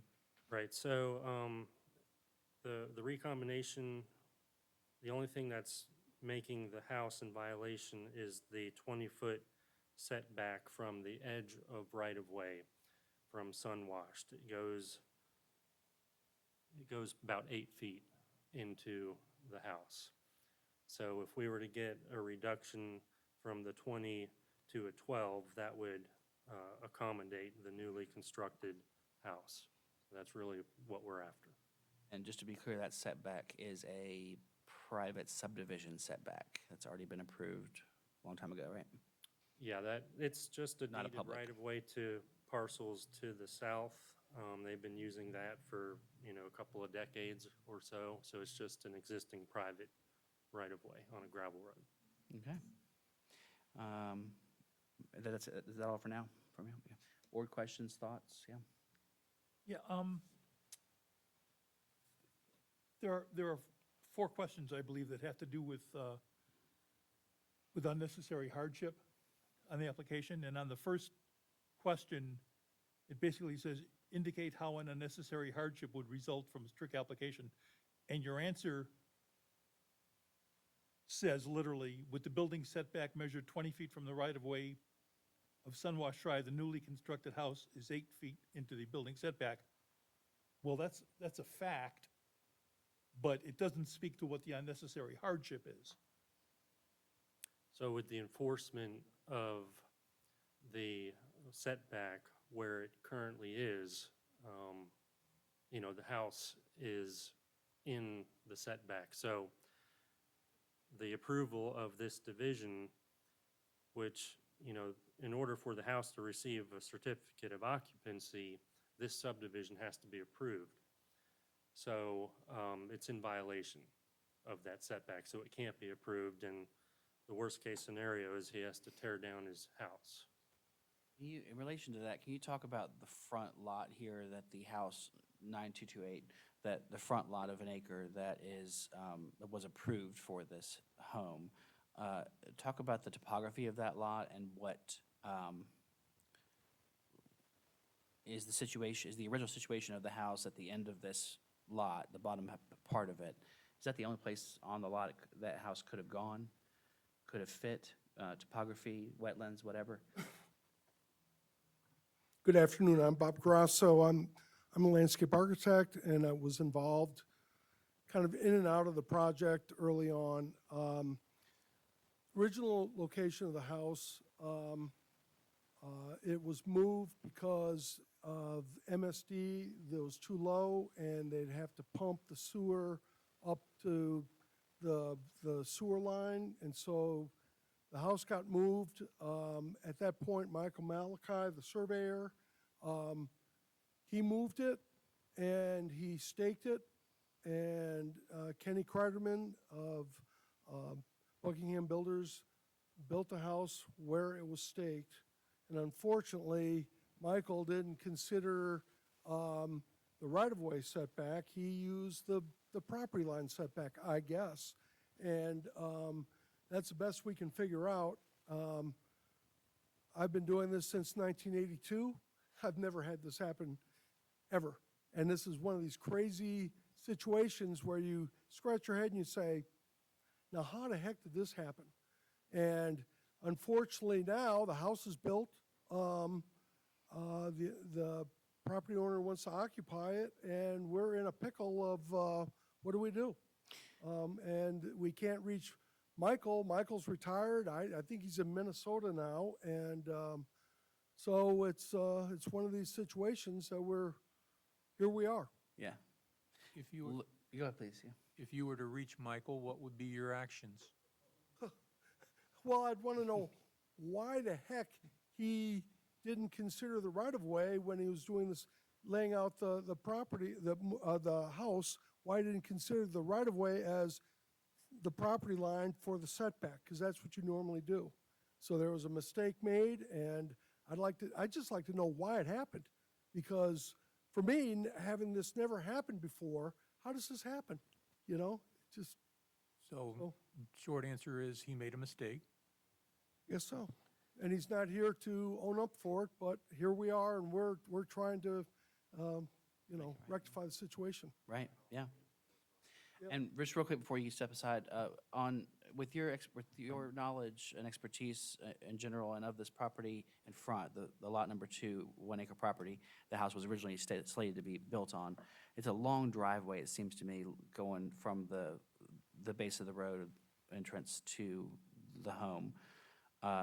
Is that area a hillside, or is it flat, or? It's flat, but it's just low, and that's where the original house was going to go. And the sewer line is the invert elevation of the sewer line is above where the finished floor elevation of the original house was going to be put. So taking us back a couple years, the house could have been sited Yeah. within 50 feet of the roadway and shorten the driveway. I mean, it could have been sited. Pardon me? It could have been sited lower down onto the lot next to the road. Yeah, it was the, you have that drawing up. Yeah. It was up in the north portion of the property. Where it says after, like, in the middle, sort of, where it says after recombination? That area? Yes, Yeah, okay. Well, just yeah, and that's hypothetically. low, and Hypothetically, yeah. we didn't have the topography back then that we have now, and so that's the reason why it got moved. And just a last question on that. Are there other hazards or reasons it couldn't have been built on the frontage toward what's the main road here? The top road, Porter Road, East Well, Porter? I guess we probably could have moved the house the 8 feet had we known that it was encroaching, but Michael staked it, and,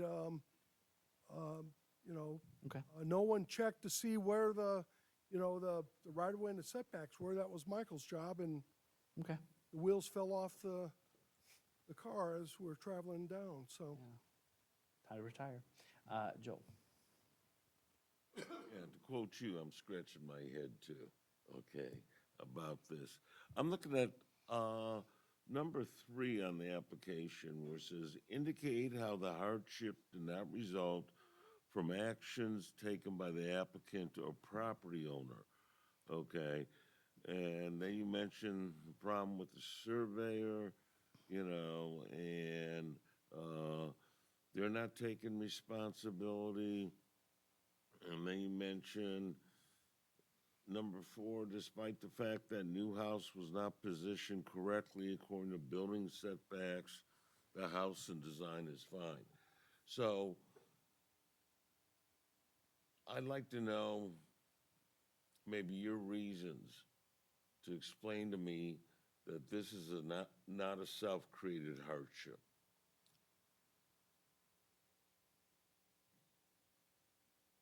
Speaking on behalf of the property owner, Yeah. it's not his fault. He was relying on a professional consultant to lay the thing out, lay the house out. The adjoining property owners have not complained. They don't have a problem with where the house is located, so we haven't injured the adjoining property owners. And so I hold the property owner harmless and blameless in this, and builder built it according to where the surveyor staked it, and I was, in the background, looking at things, but I never looked at, where he was staking it and the subdivision that he was doing.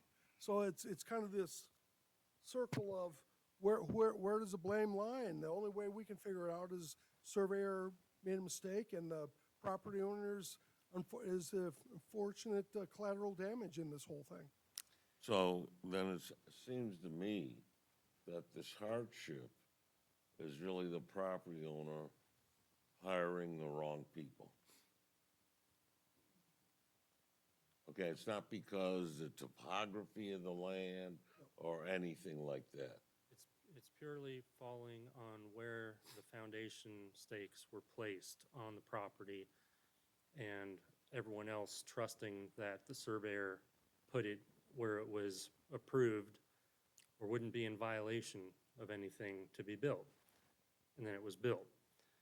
And this, surveyor, back to Craig's question earlier, what would you do if you could get a hold of the surveyor? He would be reported to the Board of Examiners for surveyors and engineers, and probably could face a lawsuit at the hands of the property owner. But if you look up his license, you'll find he has been in other situations like this for lack of professionalism, which is probably what led to his license being revoked. Was his license revoked at the time he did this work? So it's pretty recent, because he was practicing in 2023. So it was kind of right as this house was being built, he must have disappeared. I was gonna get to this toward the end of the end of the questioning here, but Joel, great question, great responses, and that's nailed sort of for me, the issue on the head there. And I want to ask staff for clarification. There is language somewhere in the ordinance or in state statute about the applicant's actions here related to a variance and whether they sought professional assistance with, all of their services, and that is a very valid point that the property owners at least try to rely on expert opinions and in the process they submitted the building permit. They checked all the boxes that they could. That is a factor as to weighing in is did the owner of the property consult with professionals and things like that? If they had before? built the house themselves and so there was an error there, or if there was an unlicensed person involved, those are other issues we could consider differently, but I do have a lot of sympathy here for that effort that they put in.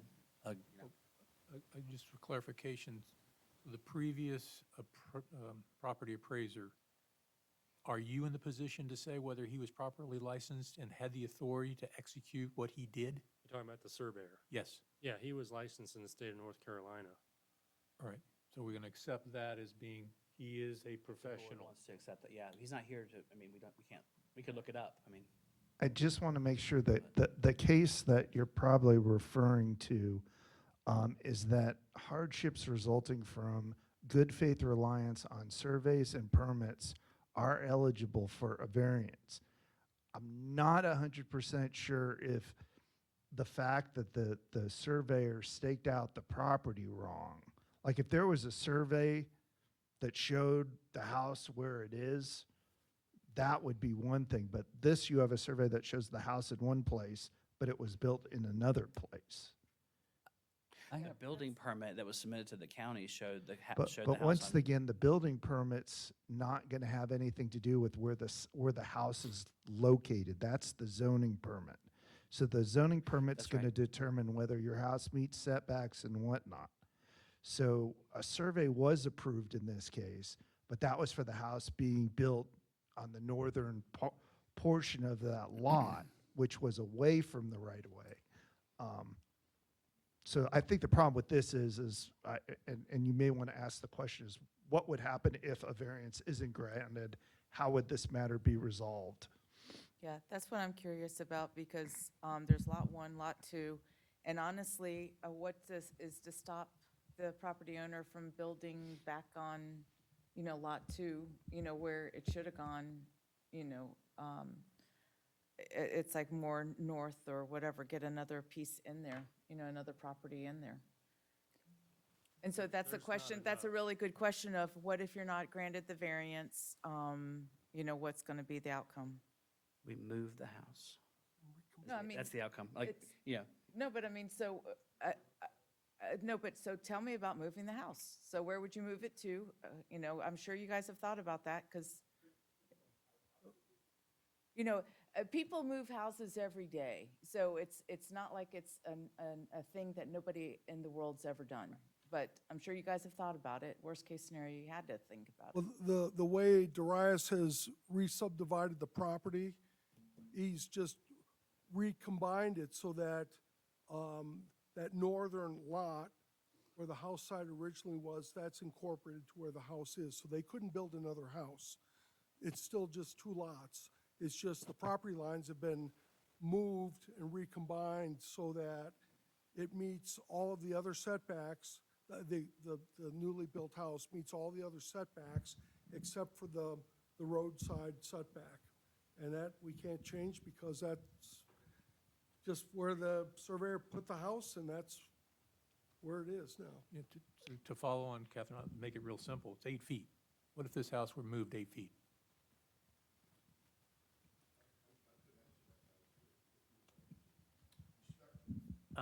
If you'd like to testify, we can bring you forward, yeah? Sure, come on up. Can I ask a question or two? Yeah, we'll do a question or two before we swear in, yeah. Was this house, was there a loan on the house? Was the property liened, or was somebody paying cash? And I have a reason other than, it's not just curiosity, but was there a lien on the house?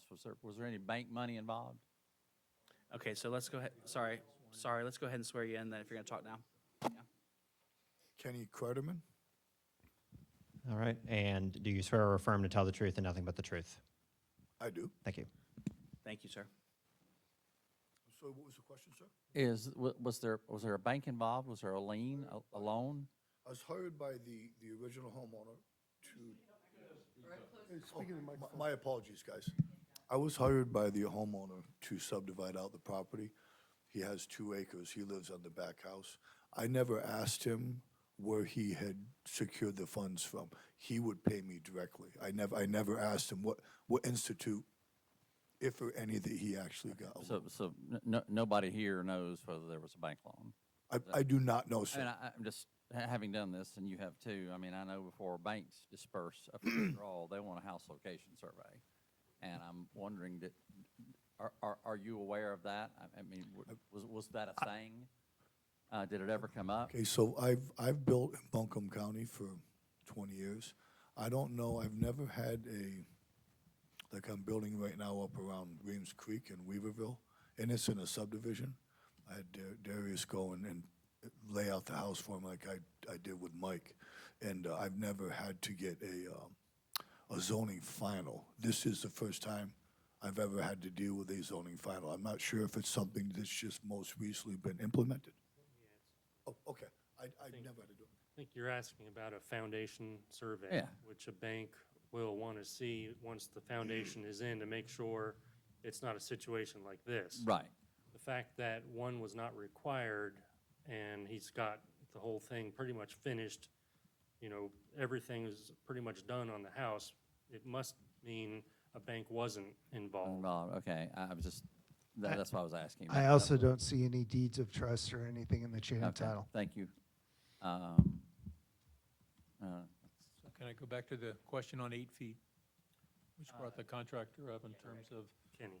to Catherine's point of Wanna know moving it why back to the original site, can't but I think move the simple 8 feet solution is Make 8 feet. You've got, But why can't it just be moved 8 feet over? Correct. there's You know, and there's a do very it steep to- embankment with a, All right, 1 second. I'm sorry. What was your full question? Yeah, so my full question is, why can't it just be moved 8 feet over so then it complies?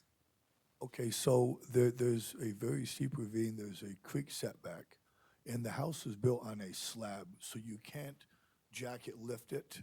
On the foundation is concrete, so there's no floor system. And you'd be going off an embankment into I think it's a creek wetland setback. I'm almost positive. A stream buffer, yep. But I think that was referenced earlier by the surveyor, that it could be relocated in that area without any issues. The only place it could be relocated is up under the text for Lot 2, where it says after recombination. All right, so I may have misheard you or misspoke, that I thought you said it was just if it could be moved 8 feet. Well, I was telling Kenny here that you were asking about, can it be moved 8 feet? And you can see that aquatic buffer is just touching the edge of the house as it's currently placed. So there's no room to move that house out of that front building setback. The house would have to be completely relocated over to the north, somewhere in the text for Lot 2, where it says after recombination. But evidently, what that's about where up- they were facing problems with the sewer. What about up under the lines to be abandoned section? So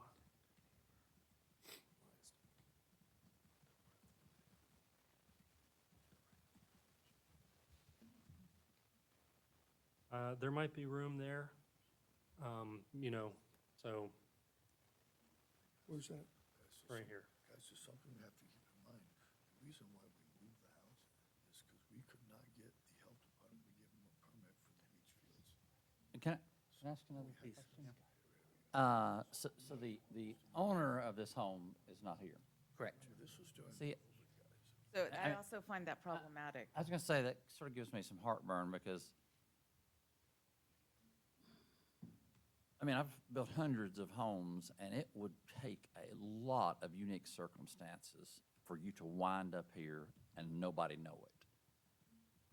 I mean, it is almost incomprehensible to me.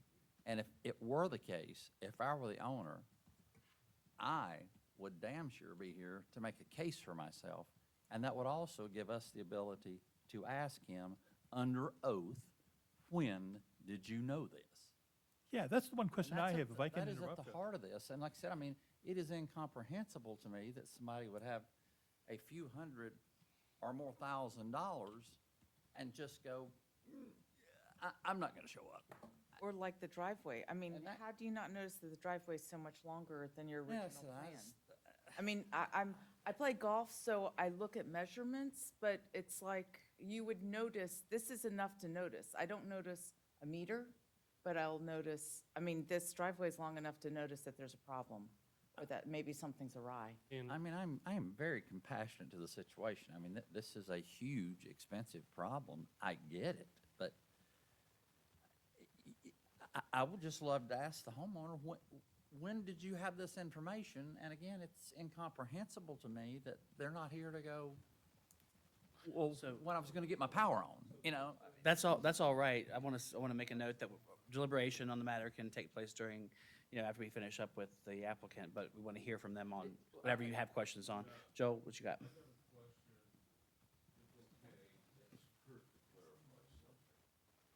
Yeah.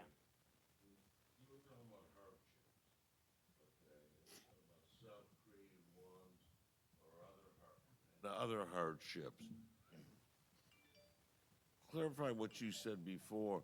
Let's say a homeowner hires someone that's irresponsible or unprofessional or unlicensed and makes the assumption they're doing something, not checking on what's going on. Were you saying that that is not a self-created hardship?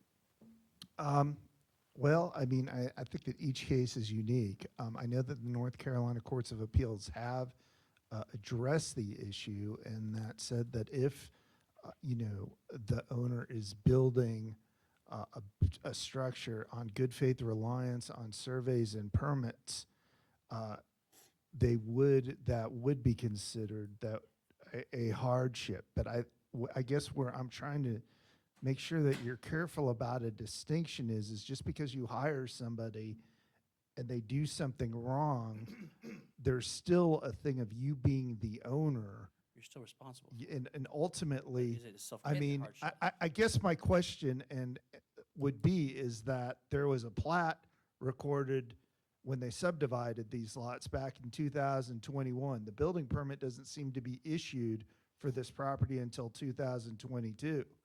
So so that's where I'm having, I would caution you that I would want to know why the owner didn't say something when the house was being built somewhere completely different from what the original plat showed. Yeah, that's basically the question I wanted to ask to whoever is representing the owner here. Okay. If I were gonna build a house, I don't know how similar the owner is to me, but if I were gonna build a house, I'd be driving by every week or so and saying, wow, they just built walls and they just did this. And I'm wondering how many days or weeks went by, well, obviously none, but I would think after a certain number of days or weeks, I would drive by and I'd say, where's the house that's supposed to be there? Oh, by the way, what is that house over there doing? That's not the house that I wanted. How did it come to pass the owner never drove by and said, wow, there's no house where I wanted a house? Okay, well, first of all, he lives there at the existing house on lot Lot 1. So he's right there, and he's been, working on the house. When I was doing my field work every day, was out there working on the house. So it's not like he wasn't aware of where the house was being placed. But I think it might be helpful for you to know that he's kind of a foreigner. So his English is not wonderful. I think he's from Israel, if I'm not mistaken. And I think this is just a case of him hiring people to build a house, and he thinks that this is, what this is how you do it. You pay the surveyor, you pay the builder, and, he's handing over his money, and I just want my house. And then they say, we can't build it here. And Kenny could testify as to some of the steps they had to take and why the house could not be built further to the north where it would fit within the setbacks. If you want, he could explain that process, how they ended up in this portion of the lot. And if the house was turned, it would fit the way it's built. But I think as far as the owner, holding the responsibility, ultimately, that's true. But with this particular owner, if you were to talk with him, I think you'd see he was just, look, I'm having this house built. I'm giving these people my money for that purpose, and this is where it happened. He doesn't know about all these. So then why didn't the builder go back, the man in the red shirt, I'm sorry, I've forgotten your name, but. Kenny. Kenny, so why didn't people go back and say, you know what, we need to go back through the permitting process and make sure this is still good? Because we've moved the location significantly. I mean, it's a Understood. whole acre and it's off the acre. Right. Again, I appreciate, that's a great question. I also asked the same question to myself looking back. We had dealt during COVID with the health department was very difficult to get them to approve the leach fields and then the repair areas. And even though it's an acre lot, there's a CP&L setback, there's a field buffer setback. So I actually had to hire an engineer and a land planner in order to approve where the septic and the leach fields went. In doing that, we realized that we couldn't have the house closer down to the north side because that's where the repair area was outside the 30-foot buffer. And that's when we hired a surveyor to move the house up on top and stake it out for us. And I was told that the two, because it's a rectangle, it's 21 by 32. It's not a difficult house to build with a lot of different change-ups in it. I was told the 2 points of most significance, because you have stakes sitting in the ground, were the two closest to the setback. So that was actually a conversation I had 2 years ago with Mike. And I very simply, I put the corners of the block right on the wood pins. And again, it's 21 by 32, a very easy house to build. But we built it on slab because it was flat, does not have a foundation, cannot lift the building from the floor system to move it. It is built on a concrete pad. All the plumbing is under concrete. To answer your question of moving it 8 feet right and left, we would physically have to condemn the building and tear it down, which would be a travesty to Naftalia. He wants to move into his home, and I very simply built the house exactly where the stakes were. I can't imagine how Naftalia should have went back and taken a tape measure and pulled from an imaginary setback line within a right-of-way that's serving the back of his property. I don't think Naftalia would have had any way of doing that. So, a couple things. How many feet is the power easement on this side of the road, onto this property? CP&L has a very large overhead power line. Other side of the road. I mean, it's a KV line. It's quite large. It is about 150 feet. They actually have their houses built below it. I don't know that you can even do that anymore. Not anymore, but- yeah. And just something else to be noted, the people who share the driveway right-of-way, you've got a sense, the house it really looks nice there. It really does. No one is injured by the house. It's not sitting where they have to drive around it.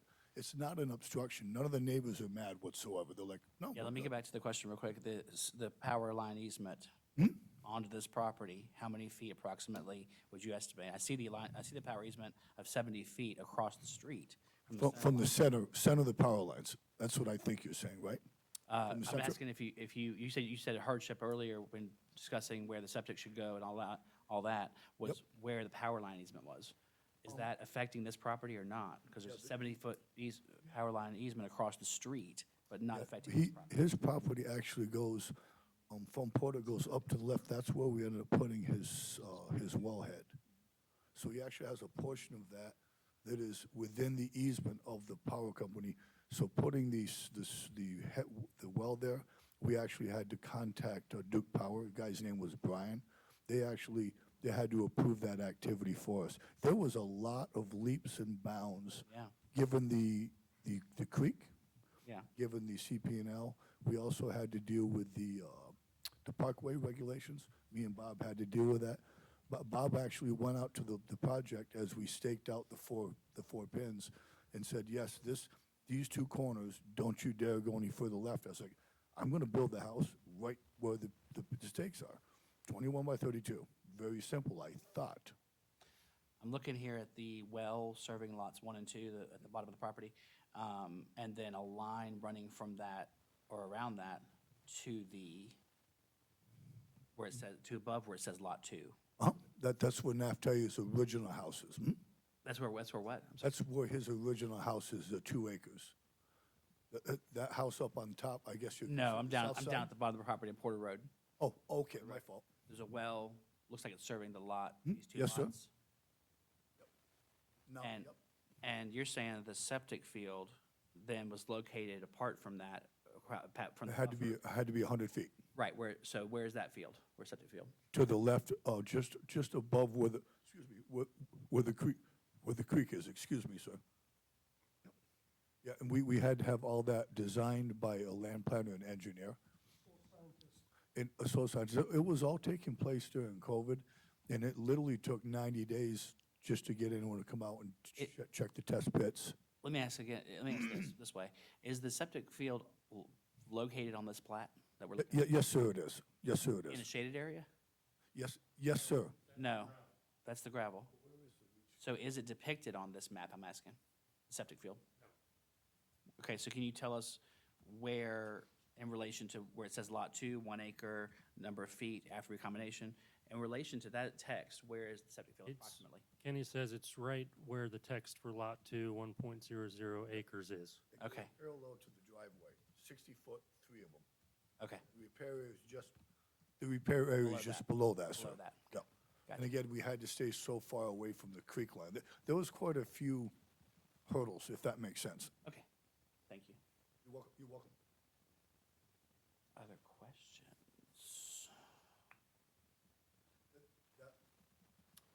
That was the reason why the house was moved, was But you- the but again- the ability to put, Not being a builder myself, right, and you are, what is the setback from the house that's required?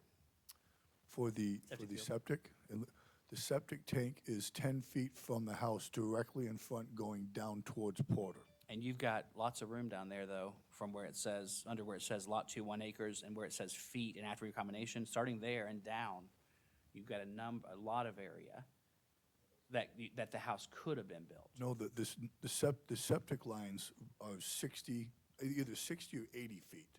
So you would have you can't have your house on the septic lines, if that's what you're asking me, sir. No, you can't. I'm not asking that. I'm asking, taking into account the 10 feet that the buffer, that the septic field has, septic tank has to be from the house, are there other areas on the lot that I'm the sorry, house could have been built? I'm under oath. I don't know the exact regulations in reference to how close the leach fields can be to a house. I don't have that memorized. I apologize. I think it's a number of feet, but I think there's still room, though, is there not, for the house to have been built? If it weren't built at the end of the lot where it was built, right? Was there other room on the lot for the house to be located? And I think the answer is yes, there is. Well, the only other space really where the house would not be inside of a building setback is where the drain field is. And the drain field, he's saying the lines are 60 to 80 feet long. I can't remember if there's 60 or 80. Those lines, though, are down below on the lot. They're above where it starting says lot somewhere around the gravel hatch. Yep. You got the pole that's on the edge of the gravel. They're starting somewhere in there and running towards the house, kind of parallel with the driveway, more or less. So let me ask this. So if the house backed up, oriented back towards the road, backed up to where it says 10 feet. There's an arrow, says 10 feet in the middle of that blank space. Yeah, the drain lines are currently in there. But the drain lines would not be there if you built the house there. You would just shorten the drain lines. Right, so I think where the house was built ended up being the only place on the property where they weren't within a stream buffer or a building setback. Okay, cool. Due to what factors? Building setback and stream buffer? Stream buffer, building setbacks, and they had to have room to place these drain lines that would be 50 feet from the stream. So the drain lines ended up being in that area that we're looking where the text is for Lot 2, running kind of sort of parallel with the driveway towards the house. So it really only left that place to be built for this house.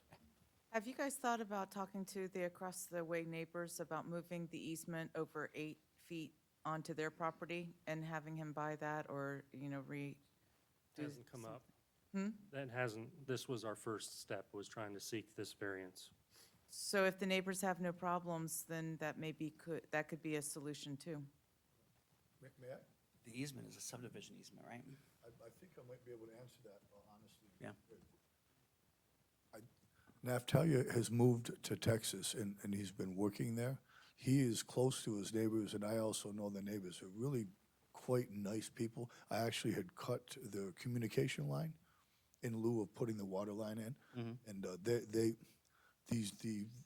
signs that were placed out about us having a variance meeting, Naftalia spoke with them, and they're like, the house really looks nice there.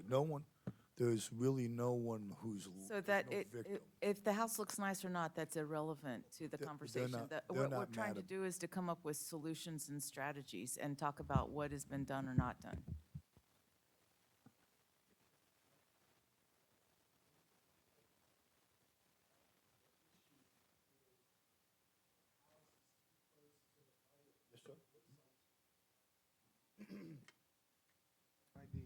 Looks like that is a dirt or gravel road that kind of splits or maybe is a little bit on your client's property, but a lot on the others. And that if you move that road or easement or driveway, whatever you want to call it, over 8 feet or more, then you wouldn't have the problem where you need a variance. If you look at where I have the 20-foot right-of-way drawn in on the survey, the edge, if you move the right-of-way, if you bump the right-of-way to accommodate the new house, I think there's going to be sections where the edge of the gravel won't be within the right-of-way. So it could just all be on paper. It could just be that we moved the right-of-way over to accommodate the front setback from the right-of-way, if the neighbors are okay signing off on moving that right-of-way, and it would just bump back after we've cleared the house. You know, that's a possibility, if that would appease everyone. Related But I to- don't related to know that if that they would, I don't know that they would regrade the driveway. Driveways, the regrading driveways are relevant. Question for staff, if this is a subdivision setback, does moving this property line and acquiring more property, those 8 feet on the other side, does that change the setback of the subdivision? In subdivision regs, I mean, Yes, so, there we go. So right now, and I'll kind of provide some background to make sure that everybody's on the same page. The site plan is also a proposed recombination, which staff cannot sign off on because of this right-of-way setback issue. So I want to make sure that that's clear with the board, okay? So if the right-of-way was moved, that would solve the issue, because when it comes to setbacks, we measure off the edges of right-of-way, regardless if they're public or private. So if the right-of-way was moved, we could sign off on this plat kind of all in one even. It would be moving the right-of-way that would fix the setback issue for the side of the home, and then the setback issue currently configured to the north of the home would be satisfied with this recombination as well. Joel, yeah.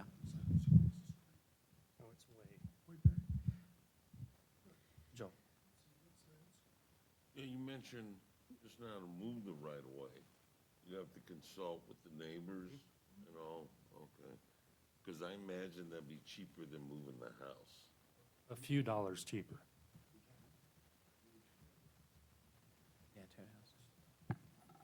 And according to these guys, the Lindsays are in a good relationship, you know, with Neftali, so they might, and I would be, on my plat, I would make the modification, proposed relocation of 20-foot right-of-way. I would also bump the building setback around to reflect that. Is So, there an HOA in this community? no.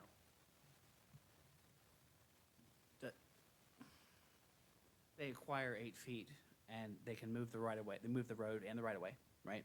8 feet, and get approval. Who needs to sign off on that? There's a subdivision plat filed, and a subdivision, you know, approved at some point with this right-of-way. Does that need to change? Well, Or I think can it's the- what can the it be changed with just subdivision- one survey? I mean, we're dealing with a bunch of separate lots that I don't think, you know, back in 1920, somebody sat down and platted 50 lots and had Right. certain right-of-ways. So we're not, I don't think that this is the situation we're dealing with. I think that when we're talking about subdivision, they're talking about taking their one lot and turning it, no, they already have 2 lots, but they're just reconfiguring the boundaries of their 2 lots. Okay, so that's not, so I don't think that there's like any other subdivision out there that there's some right-of-way that someone has a right to that would be messed with, I guess, is what I'm trying to say. Let me ask another question here. These 2 lots were subdivided, creating the subdivision, yes, is what we're seeing right here.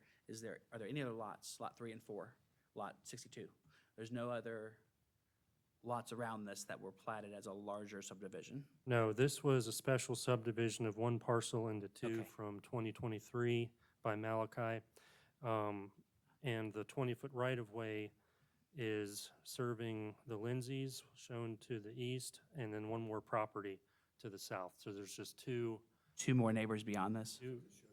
two neighbors are affected. Is it your feel, I mean, not being the property owner yourselves, of course, is it your feeling that other property owner, in addition to Mr. Lindsay, the other one, that this private drive serves, that they may be willing to talk about relocating this right-of-way 8 feet? Yeah, And therefore the road 8 feet? yes. Okay. If that's the case, then those conversations, you know, depending on what the board says in their deliberation here, I mean, I'd want to try to give you the opportunity to take that path of least resistance, because tearing down the house is like on the table still. So we're trying to get around that and trying to figure out how we address that, and it's probably the most economical way to do this entirely. If that's, I mean, Just point of clarification, I'm looking at the map, the aerial map, GIS, and it looks like there's 3 other properties that are served by this road? You say there's 2, just want to make sure. Can someone put that up somewhere? yeah. It's the first map that's in the material. My recollection is that you got the Lindsays, and the driveway, the 20-foot right-of-way continues around to one more. Single wide on the right. Yeah, it looks like there's a mobile home, single wide. And then But it's 3 if you include the existing house on the Yosef property. the property immediately behind the She owns. existing Yosef home appears to be served by the same road. Yeah, so it's 3, including the Yosef property, lot 1. Does Yosef own the land behind his existing home? Only the 2 lots on the survey I'm doing is the only No. property he owns. All right. Mr. Streckard is the other of record. So those 3 conversations would be, Need 3, Yeah. 3 folks. Joel? Yeah, we're talking about one possible solution, moving the right-of-way.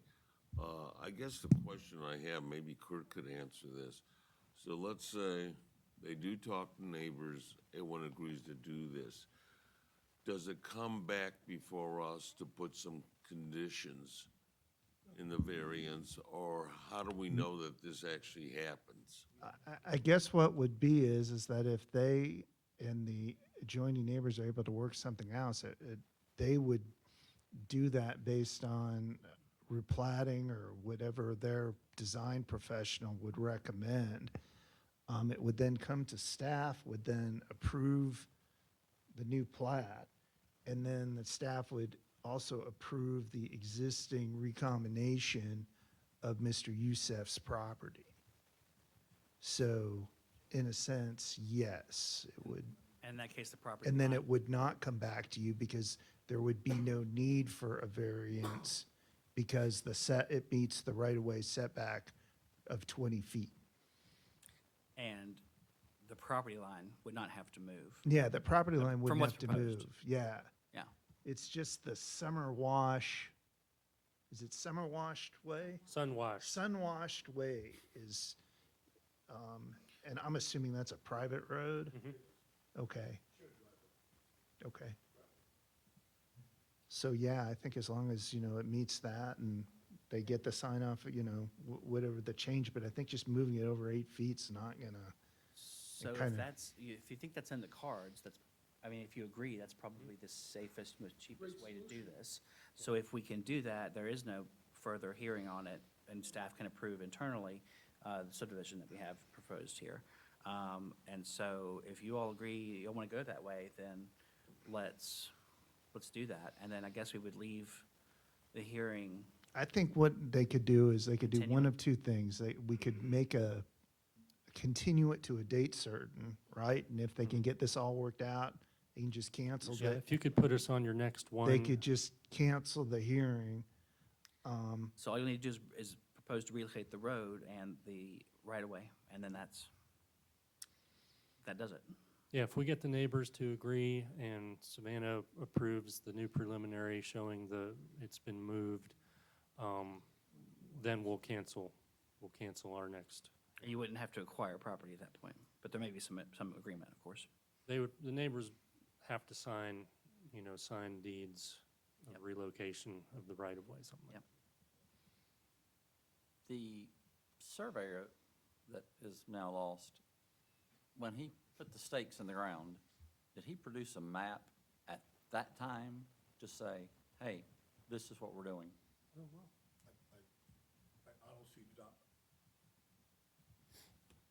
I do not recall. I'm not trying to be elusive. I really do not recall. I wouldn't want to tell you something wrong. I know a surveyor can come out and do a lot of things and, make a square and put pegs in and, figure angles, but if he didn't produce a piece of paper, or mark those stakes with something specifically, his liability is probably limited. In other words, there are some stakes, but I'm not saying anything about them. I mean, I didn't produce a map that says this is where the house is. I mean, maybe he and Yusuf just went out there and Yusuf said, let's put the front of the house here and the back of the house there. And the surveyor was doing what he was told to do. But if he did not produce a map, I don't think he's on the hook. We're never gonna know. And it seems insane to me that the two people that can answer this question can't be here. Yeah. But I am compassionate to the situation. I really am, but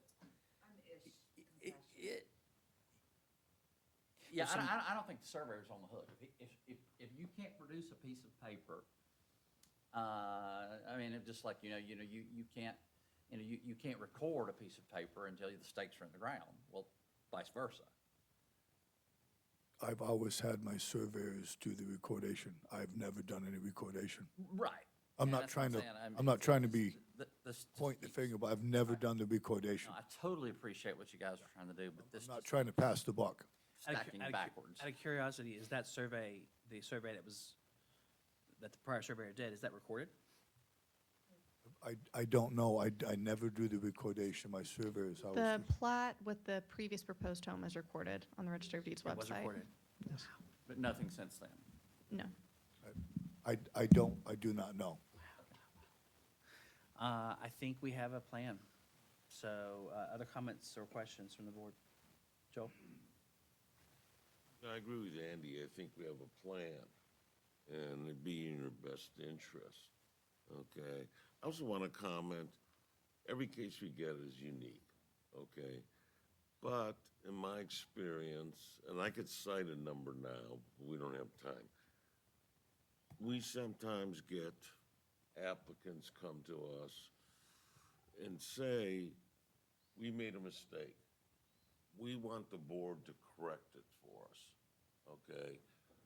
I personally do not believe that that's our responsibility for someone making a mistake and saying, hey, we made a mistake, okay? I've heard a lot of, oh, I didn't know, okay? So that's why I think we should go with the the proposed solution. I think it being the best interest for the owner, definitely the least expensive, okay? If it had occurred to us to try this, we wouldn't be here. So it's just a good idea. Is there a motion to continue? Well, you this? tried it.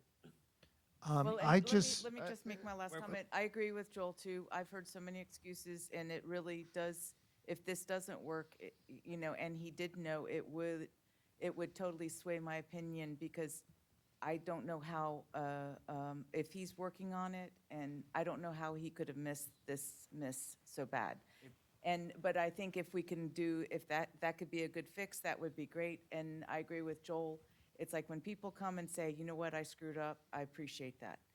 But I don't like hearing, oh, well, it was my surveyor who we can't produce. It's the owner, I can't produce. It's a lot of people we can't produce, and I appreciate you guys giving the valiant effort of coming and representing him. But it's. He would be here if we told him he should come. He would have totally been here. He asked me if he wanted, I did not think it was necessary, I'm sorry, he's in Texas. Yeah. If I would have thought you wanted Naftalia to be here, I certainly would have told him so. I apologize. He's in Texas with his family. I was like, I think we can come to a solution. Work out in it's this way, then if you have to come back, we encourage you to come Bring back him. and talk to us, but it would definitely bring them, But I agree, it does say a lot about your character and your caring about the man. I mean, that says volumes about you as individuals, so thank you. Yeah.